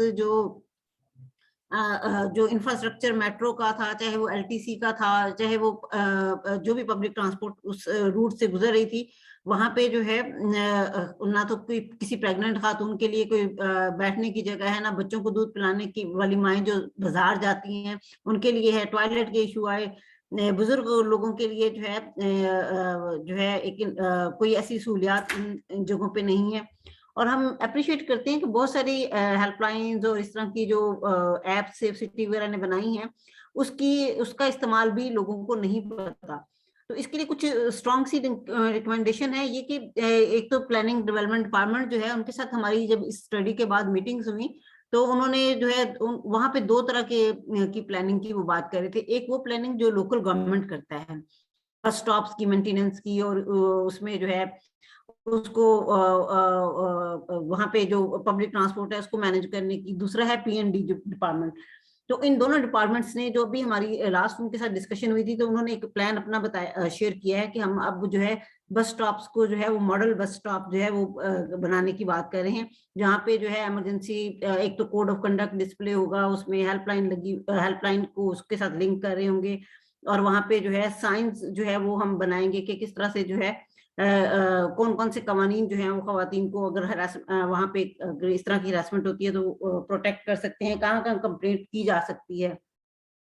लेकिन एक और इंटरेस्टिंग फाइंडिंग जो इसमें निकल के आई थी कि किसी भी डिपार्टमेंट के पास जो है वो सेक्स सेग्रीगेटेड डाटा मौजूद नहीं था। तो जब हम प्लानिंग डिपार्टमेंट से बात कर रहे थे तो उन्होंने भी इस बात को एक्नॉलेज किया कि हाँ हमारे पास कोई भी सेक्स सेग्रीगेटेड डाटा नहीं है ट्रांसपोर्ट कि कितनी खवातीन जो है वो डेली सफर कर रही होती हैं किस तरह इस पब्लिक ट्रांसपोर्ट के हवाले से। तो जब हम प्लानिंग की बात कर रहे हैं तो उन्होंने इसको फिर फ्यूचर के लिए जो है वो रखा है कि हम इस तरह का कोई रिसर्च करते हैं जिसमें हमें पता चले कि कितनी खवातीन जो है पब्लिक ट्रांसपोर्ट को इस्तेमाल कर रही हैं, ताकि हम इसको बेहतर तरीके से उसको प्लान कर सकें। दूसरा जो इशू निकल कर आ रहा था वो इन कनेक्शन का था کہ اگر میٹرو جا رہی ہے یا پبلک LTC جہاں سے گزر رہی ہے تو وہاں سے ورکنگ وومن جو ہے وہ ان کی جڑت اس ٹرانسپورٹ کو لینے کے لیے جو ہے وہ اچھا خاصا ان کو ایکسپینس جو ہے وہ برداشت کرنا پڑ رہا تھا. تو اس کے حوالے سے جو ہے انٹیگریٹڈ ٹرانسپورٹ سسٹم کی جو بات ہے وہ کی گئی. پھر سب اس کے ساتھ ساتھ جو اویئرنیس کی بات ہے کہ کسی ڈرائیور کنڈکٹرز کی کوئی ٹریننگ جو ہے وہ سسٹم موجود نہیں ہے. تو اس کے حوالے سے جو ہے خاصی اسٹرانگ ریکمنڈیشنز جو ہیں وہ عورت فاؤنڈیشن نے جو ہے وہ دی کہ کس طرح سے جو ہے ہمیں جو ڈرائیورز کی جو ٹرانسپورٹ ڈپارٹمنٹ ہے اس کو ڈرائیورز کی ٹریننگ کی جو ہے کرانے کی ضرورت ہے, یا جو وہاں پہ کنڈکٹرز ہیں وہ کس طرح سے جو ہے وہ ہراس کر رہے ہوتے ہیں ان کی ٹریننگ کی جو ہے بات کی گئی. اسی طرح بس اسٹاپ کے حوالے سے جو ہے سیکورٹی الارمز اور کیمرے کی بات کی گئی, کی ریکمنڈیشن دی ہے. ایمرجنسی فون جو ہم بات کر رہے ہیں کہ جو طاہرہ نے بھی پوائنٹ آؤٹ کیا کہ خواتین کے پاس اس طرح کے اسمارٹ فون نہیں ہے کہ وہ فوری طور پہ جو ہے وہ کریں. تو بس اسٹاپس پہ جو ہے ایمرجنسی فون جو ہے ان کی انسٹالیشن کی بات بھی کی گئی, ریکمنڈیشن دی ہے اور فاؤنڈیشن نے. ساتھ ساتھ موبائل پولیس اور ڈولفن فورسز جو ہیں وہ رات کے ٹائم جو خاص طور پہ جو فیکٹری ایریاز میں کے بس سٹاپس ہیں وہاں پہ جو ہے ان خواتین وارڈنس کی اپائنٹمنٹ اور پولیس ڈپلائمنٹ کی جو ہے وہ بات کی گئی تاکہ خواتین جو ہے. اور اسٹریٹ لائٹ کا ایشو بھی بہت جو ہے نکل کے سامنے آیا کہ اسٹریٹ لائٹس جو ہیں وہ کہیں بھی لاہور میں چونکہ ہم نے کیا تھا تو لاہور میں بہت ساری جگہوں پہ اسٹریٹ لائٹ نہیں تھے. اور اس ریسرچ کو کنڈکٹ کرتے ہوئے 2-3 ایکس MPs کو بھی ہم نے ساتھ ڈالا. تو وہ جب ہم نے ان خواتین MPs کو وہاں پہ سیفٹی آڈٹ کے دوران انگیج کیا تو وہ خود انہوں نے آ کے اپنے ایکسپیرینسز بتائے کہ ہم خواتین جو ہیں جو کہ ہم پارلیمنٹ میں بھی بیٹھتی ہیں لیکن ہم یہاں پہ بس اسٹاپ پہ کھڑے ہوئے کہ کتنی ان سیف ہم محسوس کر رہی ہیں. تو وہ ایکسپیرینسز بھی ہم نے جو ہے اس میں اکاؤنٹ کیے. پلاننگ کے کانٹیکس میں ہم نے ایک اور بھی دیکھا کہ کوئی مانیٹرنگ جب ہم ٹرانسپورٹ ڈپارٹمنٹ کے ساتھ میٹرو کے ساتھ اور کام کر رہے تھے تو ہم نے دیکھا کہ کوئی بھی اکاؤنٹیبلٹی سسٹم, کوئی monitoring tracking system, surveillance system جو ہے وہ ٹرانسپورٹ ڈپارٹمنٹ میں موجود نہیں ہے پبلک ٹرانسپورٹ کو مینیج کرنے کے حوالے سے. تو یہ بھی جو ہے ہم نے ایک ریکمنڈیشن جو ہے وہ دی. وومن ڈیولپمنٹ ڈپارٹمنٹ کے رول کو ہم نے کافی ہائی لائٹ کیا کہ وومن ڈیولپمنٹ ڈپارٹمنٹ کا جو رول ہے خاص طور پہ اس کو وہ کیا کر سکتا ہے خواتین خاص طور پہ بچیوں کو پبلک اسپیس میں اور پبلک ٹرانسپورٹ میں سیف بنانے کے حوالے سے, بجائے اس کے کہ ہم کمپارٹمنٹس بتا دیں, پنک بسیں چلا دیں یا پنک ٹیکسیاں چلا دیں. تو مین اسٹریم کرنے کے لیے جو ہے وہ کس طرح سے کیا جا سکتا ہے. Sexual harassment at public place کے کانٹیکس میں جو ہے وہ ہم نے گورنمنٹ کو ریکمینڈ کیا ہے کہ وہ پولیس ڈپارٹمنٹ کی جو ہے اور جو ڈولفن جو سیف سٹی یہ تمام اداروں کی جو ہے وہ ٹریننگ ضرور اس پہ sexual harassment at work place اور پبلک پلیس ہراسمنٹ کے جو قوانین ہیں اس میں کریں. اور سرپرائزنگلی کہ پنجاب میں جو ہے فیئر ریپرزنٹیشن ایکٹ جو ہے وہ پاس ہوا ہے لیکن ان تمام ڈپارٹمنٹس میں جن کی ہم بات کر رہے ہیں پبلک جو کہ پبلک ٹرانسپورٹ کو ڈیل کرتے ہیں وہاں پہ جو پوزیشنز جو سینئر پوزیشنز ہیں ایز اے امپلائی بھی اور جو کمیٹیز گورنمنٹ کی بنی ہوئی ہیں وہاں بھی خواتین جو ہے موجود نہیں تھی. تو ایک ریکمنڈیشن ہم نے جو ہے وہ بھی اس میں دی ہے. پھر پکٹوریل انفارمیشن کی ہم نے بات کی ہے کہ جو وہ بسیز کے اندر بھی اور جو آپ کی اویئرنیس پروگرامس ہیں اس کے اندر پکٹوریل انفارمیشن جو ہے ہراسمنٹ کے حوالے سے جو ہے وہ دینے کی ضرورت ہے. تو یہ کچھ ریکمنڈیشن ہے جو کہ ہمارے اچھا. اس اسٹڈی کے بعد پھر نیشنل لیول پہ بھی ہم نے اسٹڈی کی جو کہ کوئٹہ, دادو, خیرپور اور راولپنڈی ان ایریاز کی تھی. تو وہاں پہ جو پبلک پلیسز پہ پارکوں میں ایک ہراسمنٹ ہوتی ہے اس حوالے سے بھی ہم نے ریکمنڈیشن دی ہیں.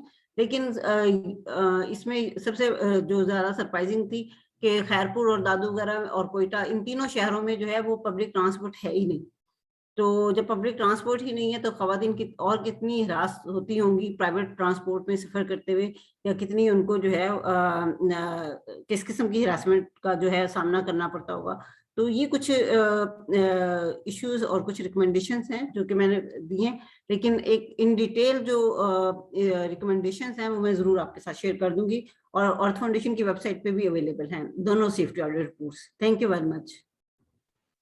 Thank you, Ms. Mumtaz. Thank you for sharing your really interesting work with us, and I'll definitely be checking it out on the Arif Foundation website. We have some colleagues here from the Karachi Urban Lab, Ms. Eisha Shakeel and Ms. Tazeen Shaikh. If one of you could please talk to us a little bit about how you think transport can be designed to be more gender sensitive, that would be great. I think I'll start with that. So, hi everyone, I'm Eisha Shakeel. I recently just completed my thesis on women's usage of motorbike services in Karachi, like Kareem Bike, Uber Bike, and Bikeya.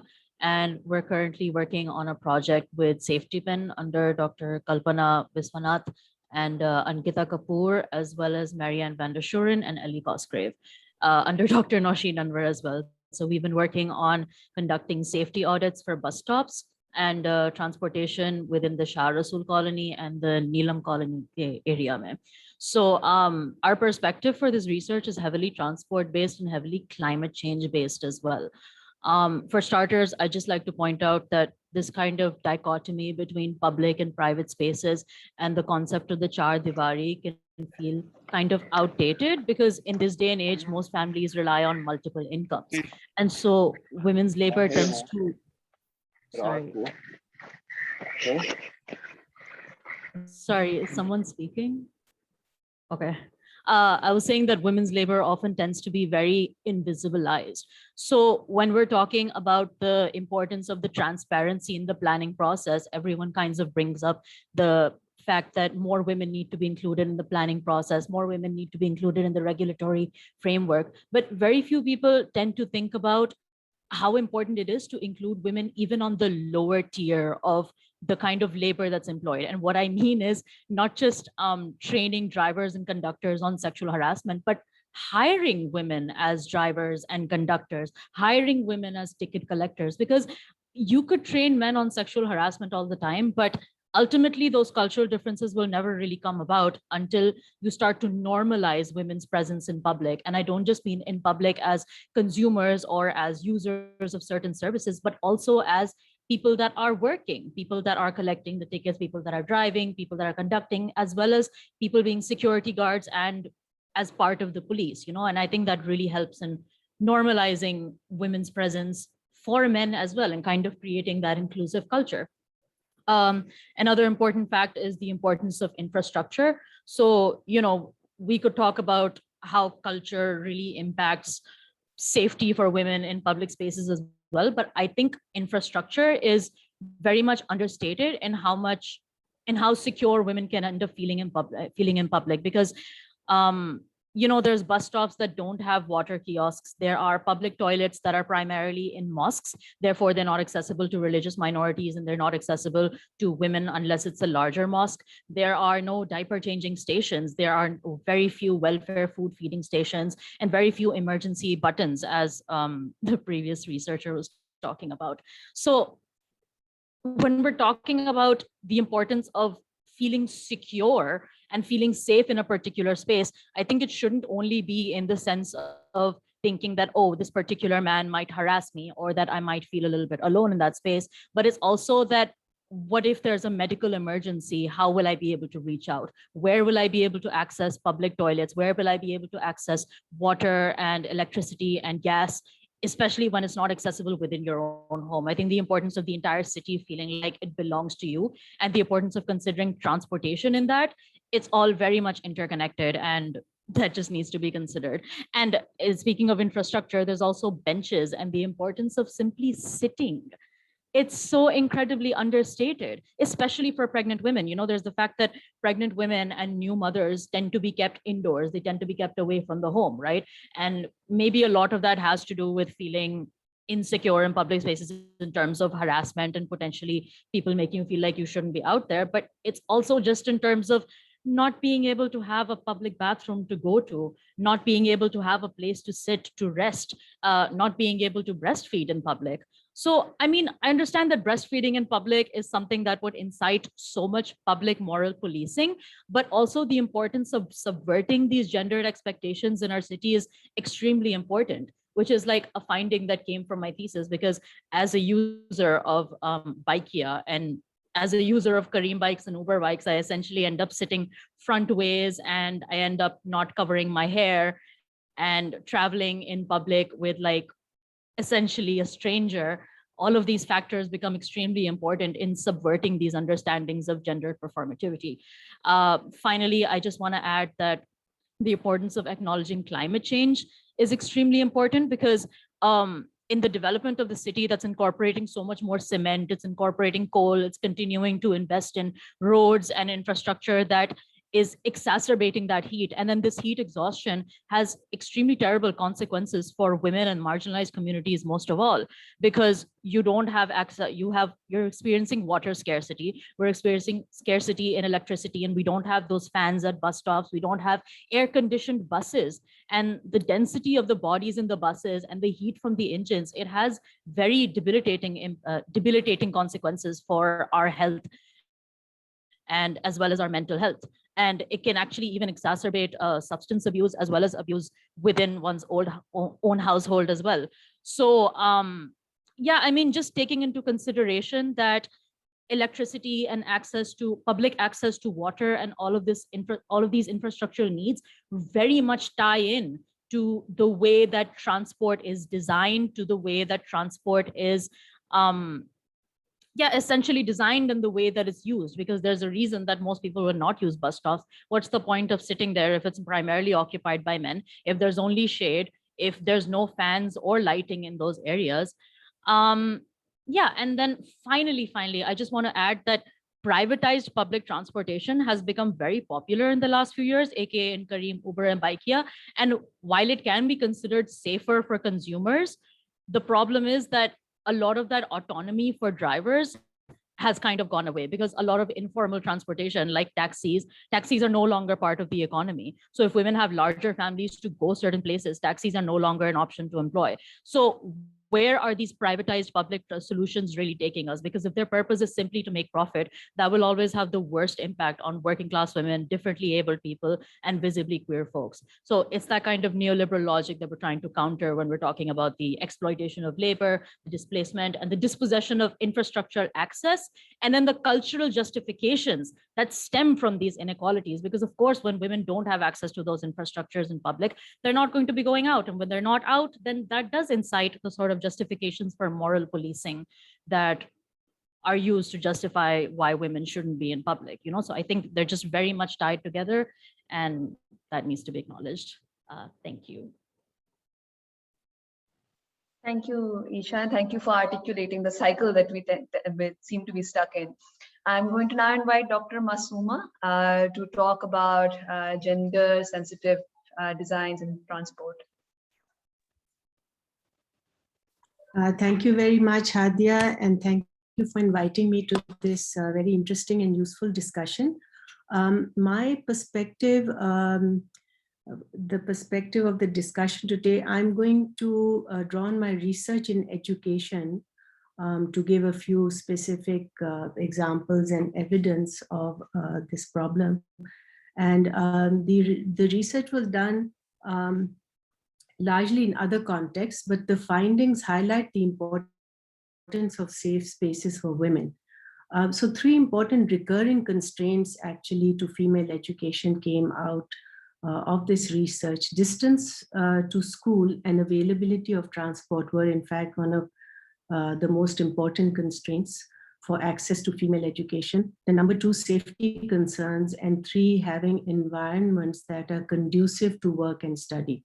So I'll focus on the first and the second and not pick up the examples on the third so much, but they're all related, of course. And by not addressing these concerns, girls and women have even less access to the opportunities they need to invest in skills to improve their lives. relative to boys. So, you know, everyone has problems with access to education, but even more so for girls. So looking at some of these research studies, for example, in one in-depth study of 40 teachers and principals in Lahore, the research findings were that it took female teachers on average half an hour longer to reach school compared to male teachers. So there's evidence of, you know, the problems they face in transportation. So talking to them in the interviews, they explained how they had many fewer options, that men could in fact use motorbikes. They could hitch a ride from someone else in case they missed their bus, and had generally much easier access to public transport, and that there were far fewer transportation options for women teachers. An example from KP province is in a study, evaluation study, where there were male and female inspectors going to rural schools for visits, inspection visits.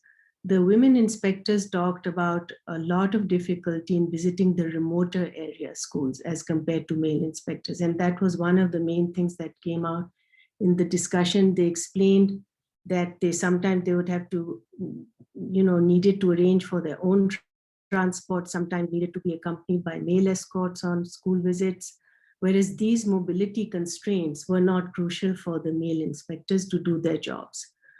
So again, there's this, you know, difference that's a stark contrast for the male and female workers on their jobs. Another interesting survey of parents' perceptions, in over 1,000 rural households in Punjab, parents were asked about perceived factors affecting school choice behavior.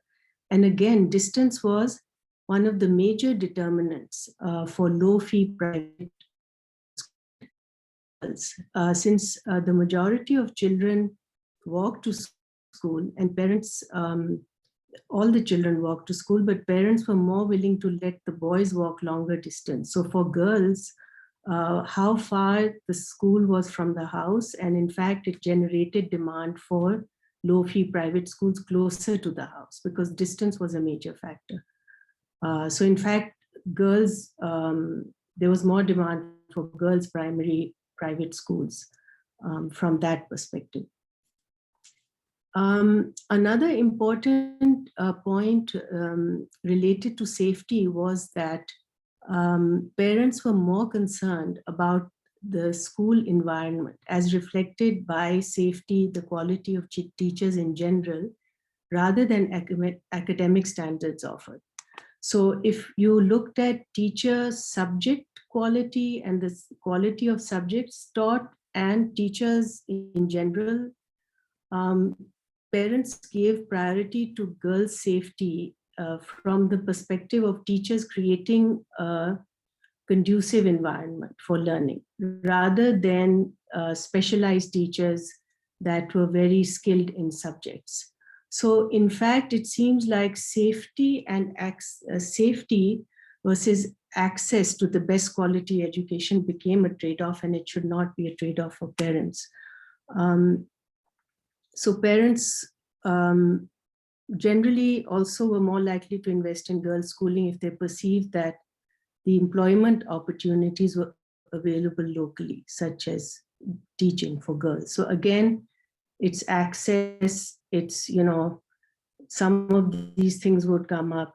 How will they get there? Are these jobs safe? And so on. So these are actually evidence-based results where it's clear that you know, the access and the opportunities are limited when these factors kick in.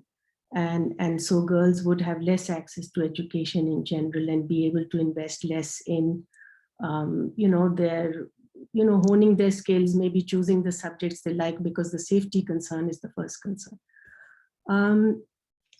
Overall important finding that mother's education was a strong predictor of children's enrollment.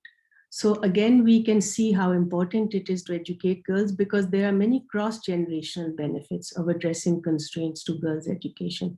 So if the mother is educated, then the next generation of children will are also more likely to be enrolled. The educated woman's children will be more likely to be enrolled. Let's see, I'm skipping over some of the other things because you asked specifically about transport. So the transport experts thought about very important things and specifically results and findings of audits done for this purpose. And I think these should definitely be taken up and maybe made into small projects and maybe work with the government on these with research institutions such as ours. But I would say that since we were talking about it, and I think somebody was talking about a motorbike access for women, but I've personally seen more women on motorbikes, and it appears to be increasingly a more accepted mode of transport. So it would be good to do a survey maybe to assess how comfortable women are doing this, because it would make a huge difference to women, taking their kids to school or going to university themselves, two women riding together. So just like women drivers didn't used to be a common sight until fairly recently, there were many fewer women driving cars. I would say that if there is state support and consequences for people harassing or preventing women from their right to participate in work and activities, I think society will accept women using many different modes of transport, because maybe optimistically speaking, Pakistan society usually accepts and adapts to, changes if the right support exists. So it's a question of creating that environment. Like I think Fauzia Vikar was saying that there are many more laws, but it's the implementation and the support by existing governments, institutional frameworks. So that environment of greater acceptability, if it happens, I think the society in general usually accepts change. I would say, okay, I was going to talk about the Citizens Foundation providing transport to female teachers. So they are aware of this problem of transport. So they've just providing their own transport to all the female teachers.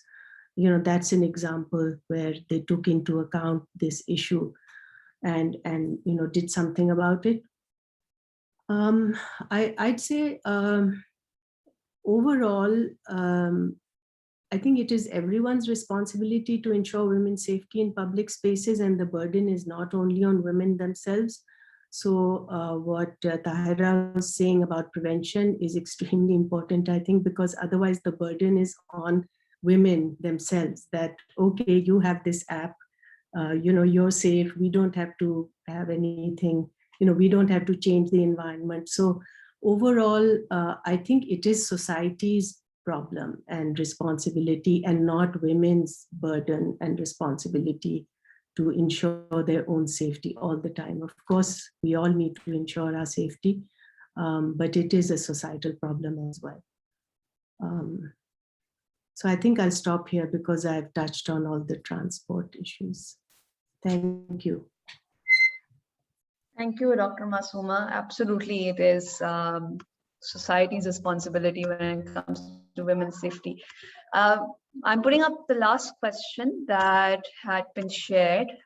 So we want to do some brainstorming regarding future initiatives and what kind of institutional framework really needs to be placed for these initiatives to be effective.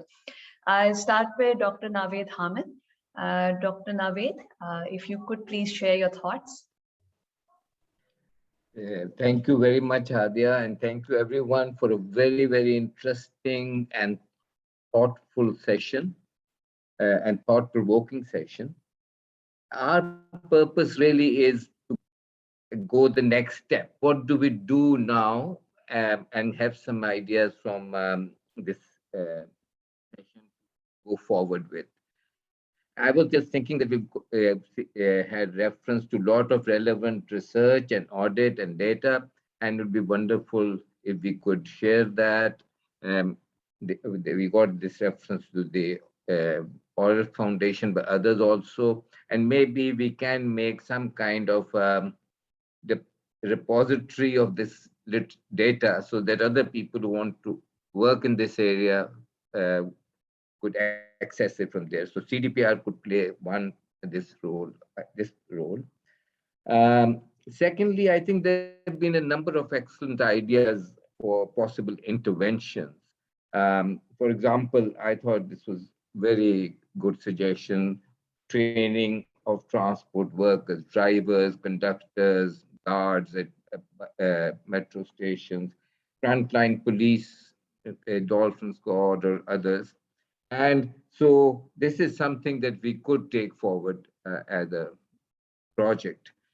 As most of our funding is coming from IGC, our interventions are more in the nature of research, making policy impact, and then obviously we want the appropriate government department involved in that so that they can replicate and expand it. So I think I see at least a few projects here, and we would be looking for people who would be interested in developing these projects and then implementing these projects. I mean, IGC would be keen to fund such projects, and also further sessions like this to expand the discussion. Because I agree with Arif Saab, and I have great regard for him, that yes, the society is changing, but very slowly. And I think our role is to somehow, if we can, try to accelerate that change. And I see women participation in the labor force, women participation or visibility in the public spaces will be in itself a real game changer in all those social and values and the restrictions we have.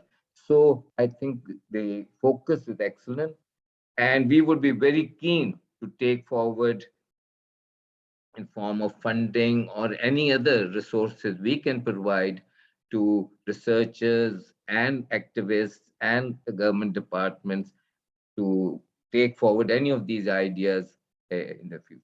So that's what I would say. Thank you. Thank you, Dr. Naved. And thank you for the support. You've always been so supportive of research that's going on in Pakistan. Dr. Hamna, could I please ask you to contribute now? Sure. Thank you so much, everyone. It's been a pleasure to be here and listen to all the great stuff that's been said. And I think a lot has been said so far.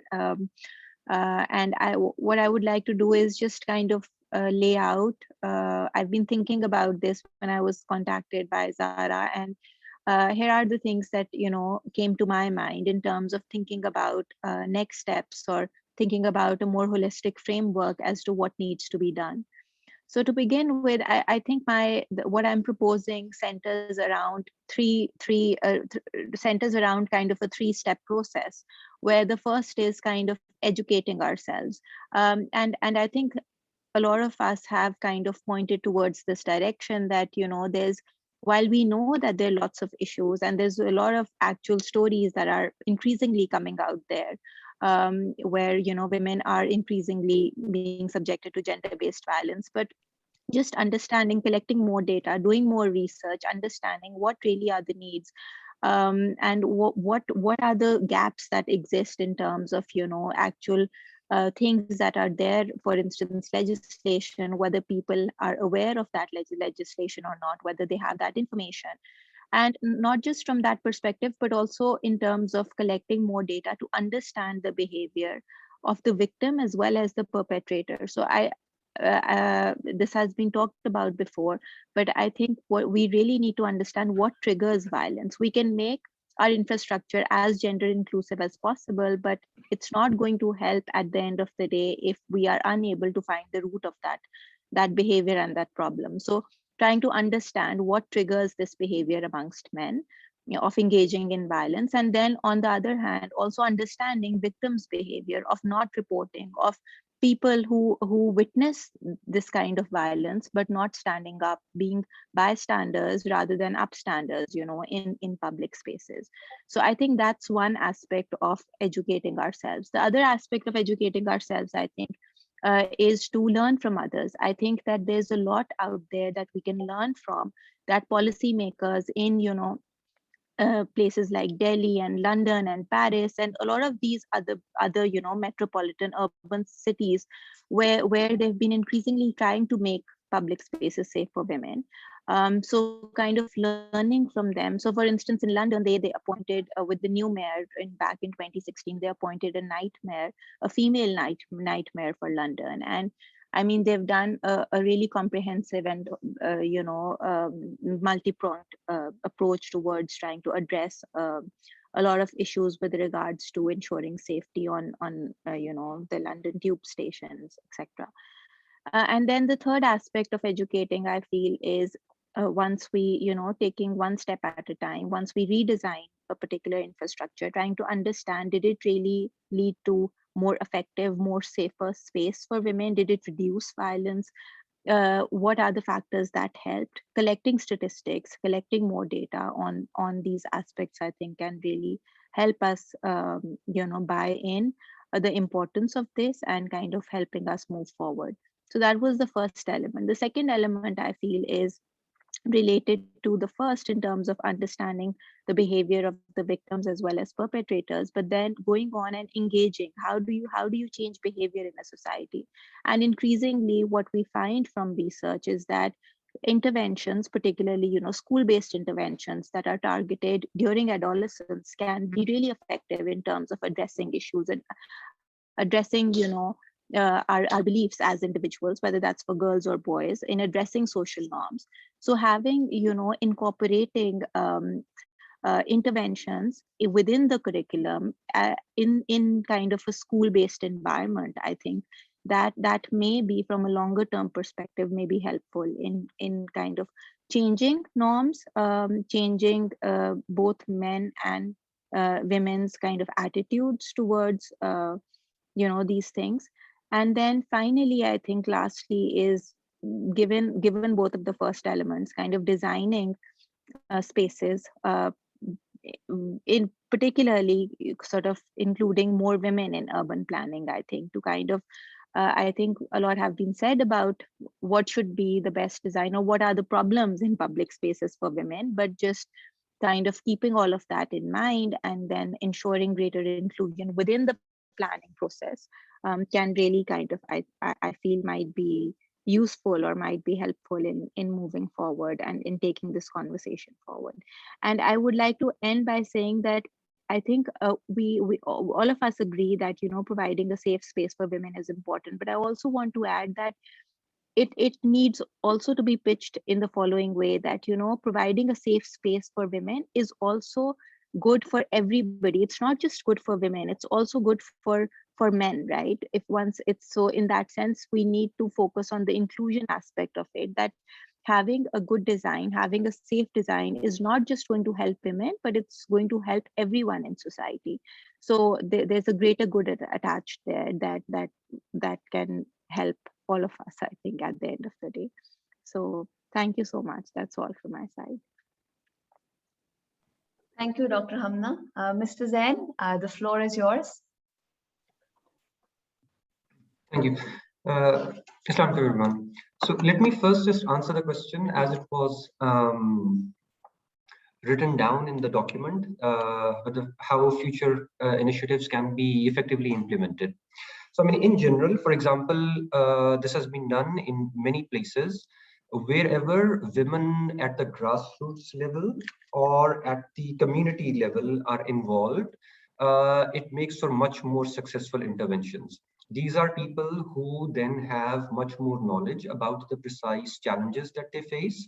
And secondly, they are the ones who have substantial stake. So then there is a much more regular, persistent effect of whatever policies are tried. And then everybody has talked about making data available and so on. That's very important. But just to add a couple of small things to it. One, it helps with diagnosis. So we know from lots of places things that other people have talked about, such as well-lit streets and so on, that these matter absolutely. CCTV cameras matter and so on. So we know this from research in India and other places.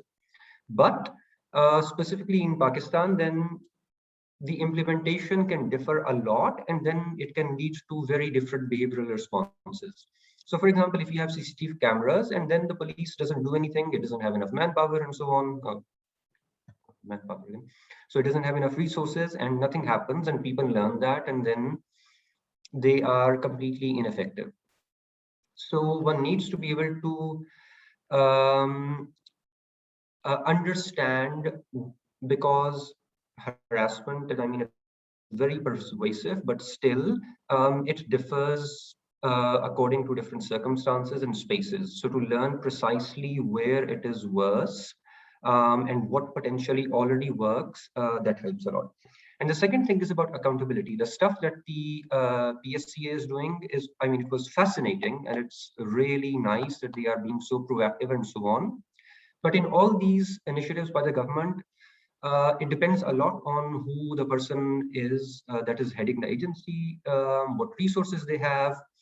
Today, the problem we face is this. Tomorrow, the problem in the media, something else will become very important, and resources will be shifted. So, I mean, I worked with the police in the past, so this is something they see very regularly. Every other day, there is something that the chief minister tells them that this is the new big thing they have to do. And they have absolutely, I mean, one investigation officer is looking at 150 cases. So then, I mean, what do we expect from these people? Then resources can be diverted. So this is very important for accountability, to know that, great, the app has been made. How many people are using it? When they use it, is it really useful for them? I mean, all these things, we need the data to be able to hold public representatives accountable, because lots of things can, I mean, all these technology initiatives, they sound very nice, and I mean, it's great, we absolutely need them, but they do not necessarily reach to everybody who needs them. In terms of potential interventions, so there is some recent work in India which has just been published in the American Economic Review about one state holding discussions between adolescent boys and girls in school about gender inequality and so on. And they looked at effects after 2 years on attitudes about women and so on. It has relatively medium-term substantial effects on how those boys think about women's role in society and so on. So these are things that have already been shown that this works. The second thing is, we know from some work, we tried to do this with the police in Pakistan, but it didn't work out. Eventually, it has been done in India and other places, that having female police officers in the police. So, I mean, this was tried in KP. I think DFID at one point gave a lot of money. So they appointed female police officials to deal with domestic violence and crime against women and all this sort of stuff.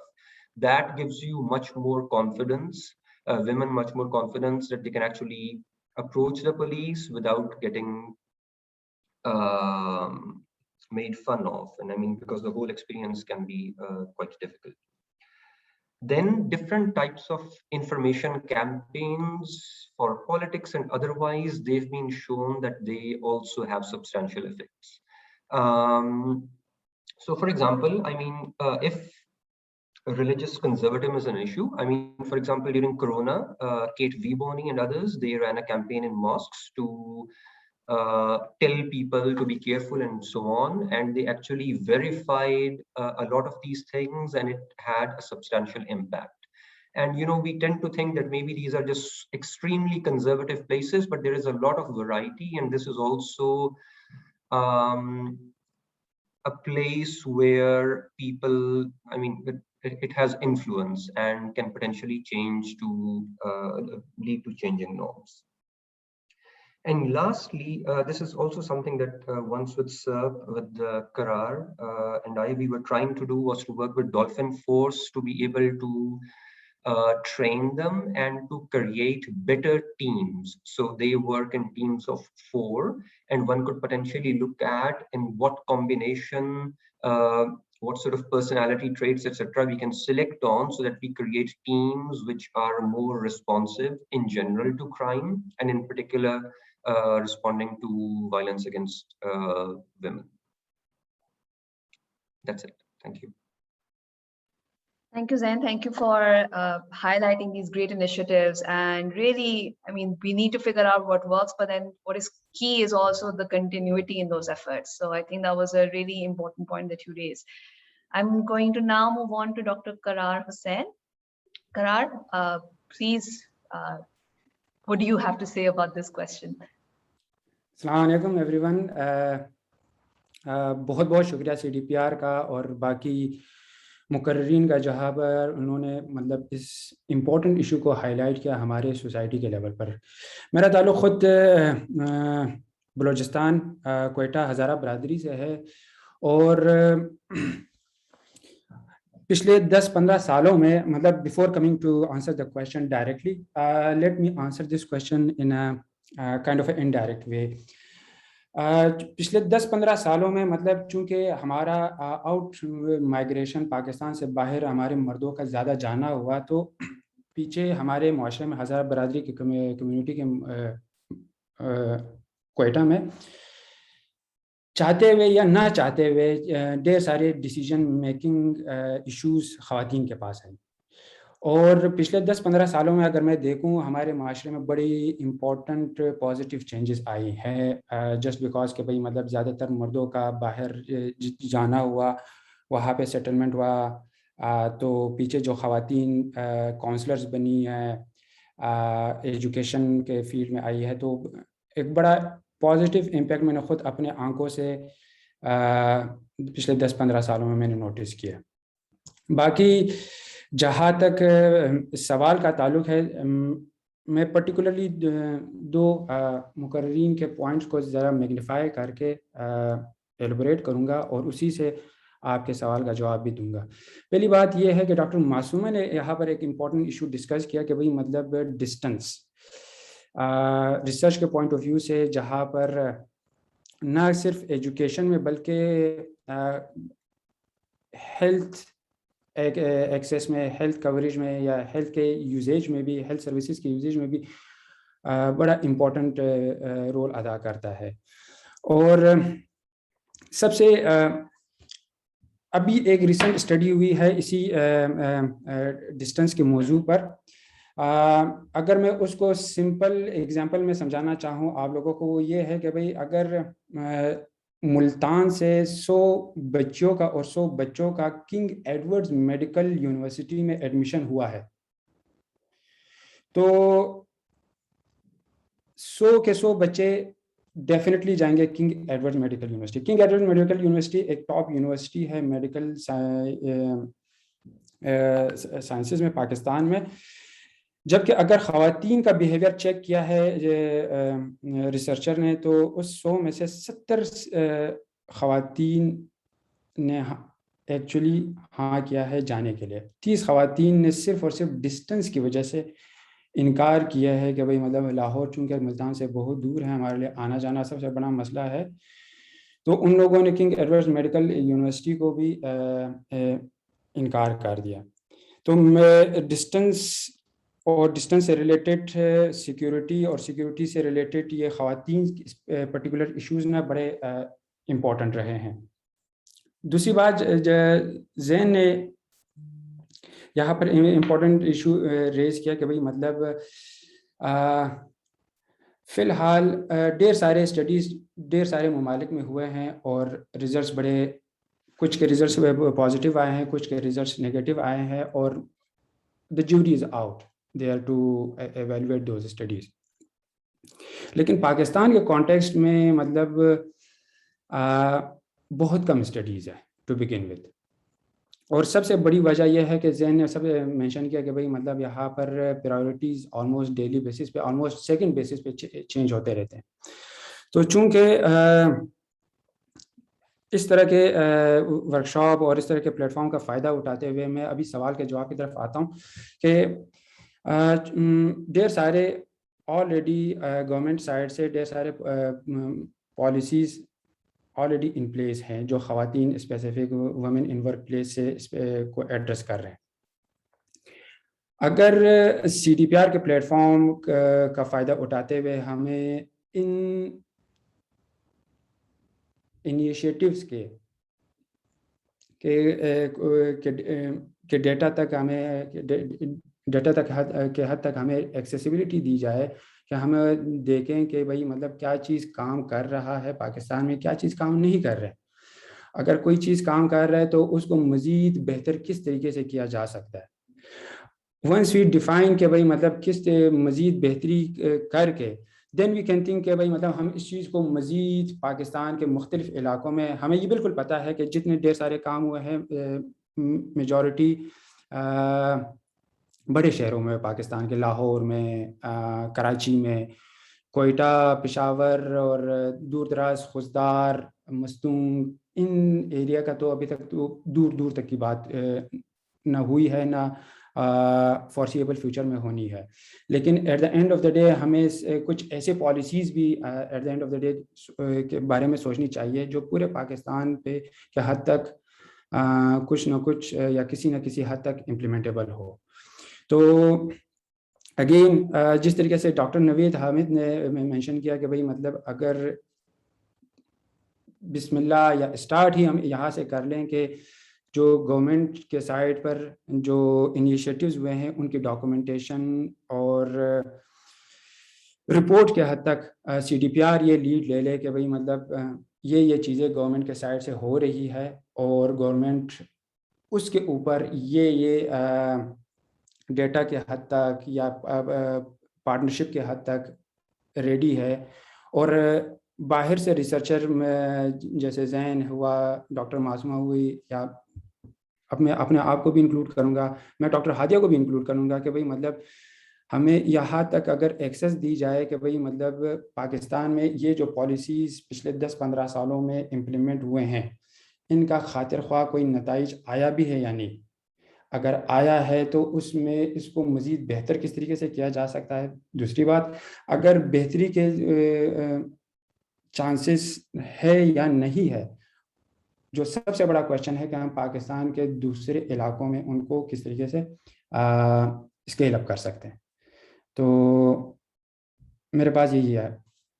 Thank you every one again, بہت بہت شکریہ. Thank you, Dr. Karrar. I know we are at 6:06, but this is such an important question because we're thinking now about what to do in the future, that I wanted to make sure that if anyone else wants to contribute anything, please feel free to do so. So if any of the speakers who've already talked, agar aap dobara se kuch kehna chahein, koi naya point raise karna chahein, please feel free to add to the conversation.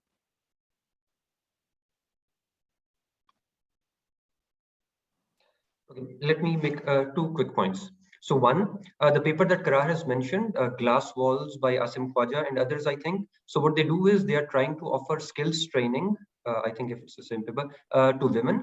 और वो फिर गाँव से गाँव में कुछ trainings हो रही हैं, कुछ गाँव से बाहर हो रही हैं. And what they see is, so this is the glass wall that they see, that at the boundary of the village, just as the training center is outside the village, there is a massive drop in participation.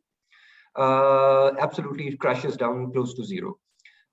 So jo pehle baat ho chuki hai ki gaon mein safety hai etc, that is absolutely true. And then they try to counteract it. They offer money, they talk to elders, so on, they try lots of things. All those things make some slight improvement, but the thing that works the best is कि वो elder से बातचीत करते हैं, वो सब agree करते हैं कि कोई उनके जानने वाला मर्द रिक्शा में या whatever उनके साथ जाए, उन्होंने वापस लेके आए. So transport security in that sense played the biggest role. And the other thing is, activists in India organized some festival and so on. So lots of things in a technical sense can be done. So they pushed away cars so that it's physically safer for everybody to travel and so on. But they also ran a campaign to get women out because there is much more safety in numbers. So women stay back thinking this and that problem can happen. But as soon as they see that there is a bigger number, they start feeling safer, and participation in all these public spaces and so on, it increased substantially. So, I mean, in that sense, engagement with the community, that's very important. Thanks. Thank you, Zain. Ms. Tahira? शुक्रिया. जहाँ पर हम गरीबों की बात करते हैं कि buses, metros etcetera public transport की बात हो रही है, वहाँ हमें थोड़ा सा एक अवेयरनेस कैंपेन्स चलाने की ज़रूरत है अमीरों के लिए भी. कार पूलिंग, अगर औरतें और मर्द मिलकर आपस में अगर कार पूलिंग करेंगे तो उसमें क्लाइमेट चेंज के लिए भी पॉजिटिव इम्पैक्ट होगा. सिर्फ ये नहीं कि सेफ्टी और सिक्योरिटी और द सेफ्टी इन नंबर्स, बल्कि साथ साथ हम अपनी एमिशंस को भी कम करेंगे और अपना फुटप्रिंट भी कम करेंगे, not just at the coal mining level of national governments but also at individual levels. तो बहुत सारे ऐसे काम हैं जिसके मल्टीपल बेनिफिट्स और मल्टीपल उसके इम्पैक्ट बहुत पॉजिटिव हो सकता है. दूसरी बात मैं एक जल्दी से कह लूं कि जहां पर पुलिस का बहुत जिक्र आया है, पुलिस को आप कितनी भी ट्रेनिंग दे दें, जब तक पुलिस की लीडरशिप को, क्योंकि यहाँ इस्लामाबाद में 1995 से पुलिस की जेंडर सेंसिटाइजेशन और ट्रेनिंग हो रही है, 1995 से, लेकिन आज तक हम CCPO लाहौर उमर शेख जैसे लोगों का माइंडसेट देखते हैं जिसने क्या कहा था, victim blaming and survivor shaming के लिए जिस तरह की उन्होंने गुफ्तगू की थी, उस पर हम सबने मिलकर शोर मचाया था. तो मैं समझती हूँ कि जहाँ ट्रेनिंग का जिक्र आ रहा है, the fish starts rotting at the head. तो प्लीज IGPs की ट्रेनिंग भी होनी है, ASPs की भी ट्रेनिंग होनी है, ASIs की भी ट्रेनिंग होनी है, IOs की भी ट्रेनिंग होनी है, POs की भी ट्रेनिंग होनी है. सबऑर्डिनेट जुडिशरी का जो माइंडसेट है वो हम रोजाना देखते हैं कि क्या है. तो ये जो ट्रेनिंग का जिक्र आ रहा है, प्लीज इसके जरा फ्रेमवर्क को, इसके पैरामीटर्स को एक्सपैंड और बहुत ज्यादा एक्सटेंड करने की जरूरत है. शुक्रिया.